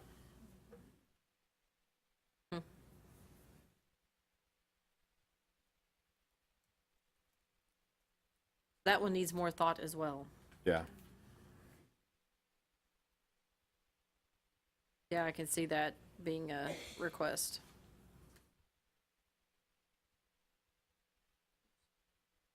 Okay, so back to the agenda items. I had the subcommittee update, an update from the technical team on where they are with the current projects. Lisa will bring the communication plan. Claudette's going to show us the counselor suite. Then we will talk about final changes for the next cycle based on how much time the technical team has to take anything else on. I listed all the little assessment things that we're going to get feedback on underneath that. And the summer meeting, yeah.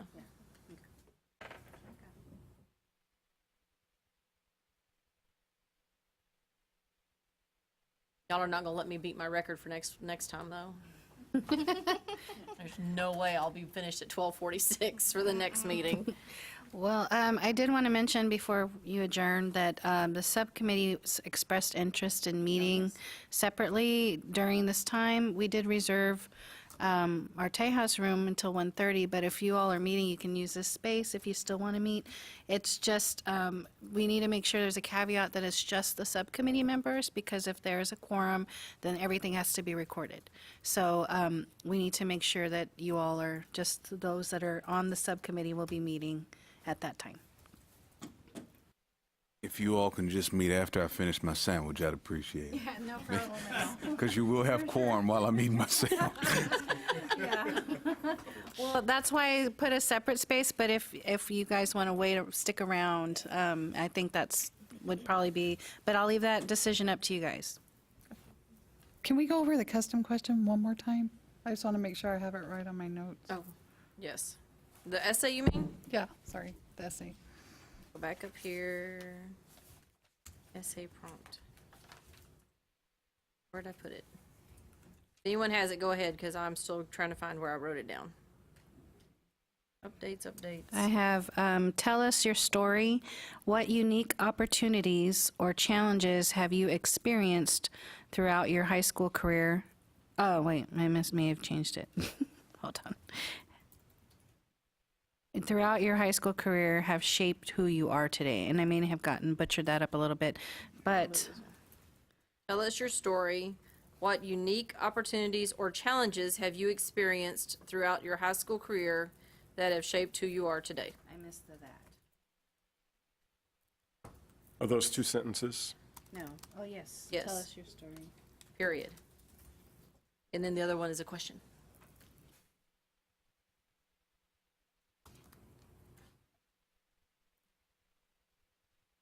Thank you. Absolutely. When would we be able to share that this is going to be on the next cycle? Well, if you We've already approve gotten it approved, today, so. Yeah, it's been approved. then it's been approved, and Okay. and we should be able, we should be able to then announce it. I agree, and the Okay. counselors will rejoice. Yes, they will. indeed. General Thank you. huzzah will It'll be their will go Christmas up. present from That's all right. of us. It will be a Christmas present. Make sure, let's double, triple check on the wording. We'll throw it, I'll throw it Yes. by. It was sent by to you. me. Rebecca sent Okay. it to me, so I'll just. Michelle sent it to me. Should I verify before I send it out to everyone, or are we good with that? Because I've written it. That was the final text. Okay, great. All right, all set. Claudette, if we're on the phone and wanting to stay for the subcommittee, will that still be available, or would we have to call back in differently? I think that's a good question. If you want to hang on the phone, and then we can address you, or I don't know how else, because the facility is not set up for any other side call. So if you want to stay on the line, and we can just address that when we start. But if you're willing to hang on throughout lunch, it shouldn't be, 30 minutes? Yeah, I mean, the alternative is I could set up another call Right. if we want. I don't want to hold people. Let's set up another call. Yeah. Okay. The call worked well, and then the folks on the phone will be a part. I'll check people's schedules. Or send out another doodle poll for next That'd be great. Very soon we'll try to get people. Okay. And we also, Claudette, go ahead. Sorry, I just want to make sure I understand. So quorum is 12 people, right? So if there's more than 12 of us on this subcommittee. There is not more than 12 of you. Yeah, not yet. No, we made members. sure, that was the case, because that Okay. was my whole point. If you all are interested in the same, addressing the issue altogether, then we shouldn't have a subcommittee because it's part of the committee work. So Miguel limited the amount of members, but had representation from every partner, every stakeholder on the subcommittee. So I think there's 4? Like a large group, so I was worried. There but were thank several, you. yeah, there were several people who are not part of this committee who were there as guests or testimony. Testimony, Yeah. yeah. Okay. Yes. I remember that conversation. I think there's 1, 2, 3, 4, 5 of you from here. Yeah, and I'll just schedule a meeting for online like we did last time. So 4, 5, 6, 5. Okay. Right, so we didn't meet the quorum I was making sure that they knew if there were more, like if anyone else was interested, and of you all going to talk with the subcommittee, we would be out of compliance with that rule. Currently, we had 5 actual committee members that were on the subcommittee. Right, and then there's myself and Tim, Tim, and I think Sarah was on the And call, Ray is, as, and Lorraine. So there were more support. Yeah. Yeah. Thank you, but yes. that's Jamie true. did mention that it would probably be a good idea to narrow down some dates. I actually started that, and you said February meeting. I looked on what I can see. Now, last time I said this and then it was booked, but we have, you said late February, correct? Right, like second half of February. I'm going to, the dates between February 11th through the 15th are available from what I can see. Friday, the 22nd is available, as well as the week of February 25th through the 28th. So I'm going to vote for a Friday. I like either a Monday or a Friday. Okay. That's easier. And not to get too sidetracked, but just if we can discuss this, do we need to start scheduling more than one meeting at a time? That's my recommendation for next cycle, is to just schedule out the all dates, and Just like a regularly scheduled something. Right, and we have to, the thing is that technically this committee only needs to meet 2 times a year. But obviously, there has to be a minimum of 3 because of, the first year is getting everyone acclimated, the second year is what we just did, the second meeting is what we just did, and the next one would be, these are all the things that have been completed and moving forward. But because this is a big year with the essay changes and some other things, we're having that other meeting. So we'd have to set that up at the beginning of the year. I'm all for that, so we can have it all scheduled and everyone knows their commitments. But yes, for sure. If you guys want to look at also an April meeting, we can start looking at that now. Let me see if I can pull that up. If we have, Go ahead and lock in a February date and before we move forward. I think that might be. yeah, so I have those dates that are available the week of February 11th through the 15th. So the 15th, is that Friday? Yeah. Following Friday. The you said? following Friday, the 22nd, you said was open. Yes, from what I can see now. So thinking about the potential for Friday or Monday, could we just recommend either February 22nd or February 25th? Yes. Since we all kind of shook our head yes on the later February dates, which I agree with. Is the will- 25th available? And February 28th is also available. I was just going to say, could we look at the 25th first preference? I would not be available on the 22nd. Okay. 25th is Neither would Monday. I be on the available. 22nd. Yeah. So February, California. And we have February our- 25th so far is a Yes. Monday. 25th. Let's do it. Is that good for everyone? Anyone on the phone have any issues with February 25th, Monday? That works for me. I'm not available on the 22nd, so 25th Okay, is so I'm good. going to scratch 22nd for sure. There's a lot of people falling off on the 22nd. No, okay, so that's good. We'll strive for February 25th. And then, do you want to look at an April date now? Sure. Okay. We have, again, Fridays and Mondays? Yeah. Okay. I don't have an Easter. I don't Easter is know. the 21st. Okay. Yeah, that's all booked. Okay, so for April, it's the 12th is available, April 12th. Monday, the 15th. Next day.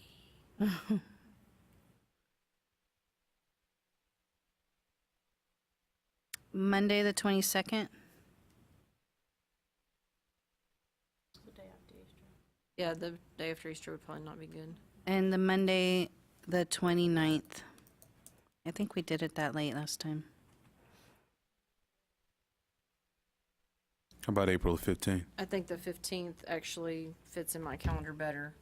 Okay, I won't be available on that date. The only Monday that I'm available in April is the 29th. I'm out of town on every one. 29th. The 29th is available, Monday, 29th. That's not bad.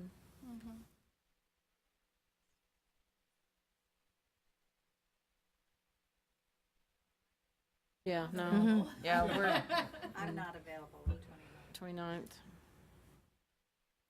Well, we're ultimately going to still have to send out, Deanna will be sending out notices, but we'll leave your preferences as Monday and Fridays. And if these are blocked and we didn't know, because of what if I can't see, we'll suggest maybe a Tuesday. Will that work for everybody? Yeah. Okay, so we'll have some alternative dates, but right now I have Monday, February 25th as a go, and then some optional days in April would be April 15th or the 29th. Yes, or you could look at those Fridays too. Yeah, all those are full. Oh, okay. So, yeah, those are I the know only the- dates available. I'm worried about the 12th. There's no reason why I didn't speak up for the 12th. Yeah, that's the only Friday that's available, other than, let me see, the 5th of April is available. Or that might be. And Monday, the 1st. That's what, yeah, the first week is acro. Mm. I can't. Okay, yeah, there's a few others, like Tuesday, the 23rd, Tuesday, the 16th, Thursday, the 18th, those are also available. But I will send you some dates, voting buttons or something, All those to work pick for me. those. The 16th, 18th, and 23rd are all good. Did Deanna tried something new this last time, the Outlook voting, did that work for everybody? That worked? Oh, I don't think it, did I vote? Did you- I was like, I don't remember voting. Right. Oh, yeah. Yeah. That's right. Okay. I was one of those that did not find the voting button. Well, we're trying to make sure we connect with everyone, so a lot of you are here, so obviously she did a good job. Yes. All right, well, we'll set these dates up, and you'll get an email from Deanna asking you pretty soon, so we can just secure these dates. Perfect. On the next 2 meetings, and then we'll see. And then the following cycle will certainly plan out the whole year. I think that's a great idea. Okay, done. Awesome. Well, with nothing else, Let's adjourn the meeting. Thanks. Y'all have a great Thanksgiving. Oh, yeah. And safe travels home. thanks, everyone. Thank you.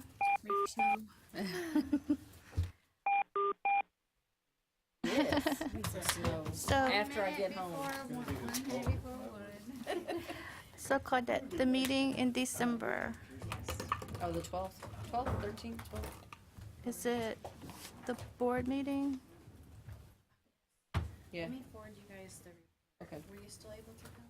Yes, I'll be able to come. I know that sounds I've heard of that. I've already done the report. I've submitted. Okay. But Let me just tell you now how much I appreciate you, because Yes. Melissa at our campus is chairing another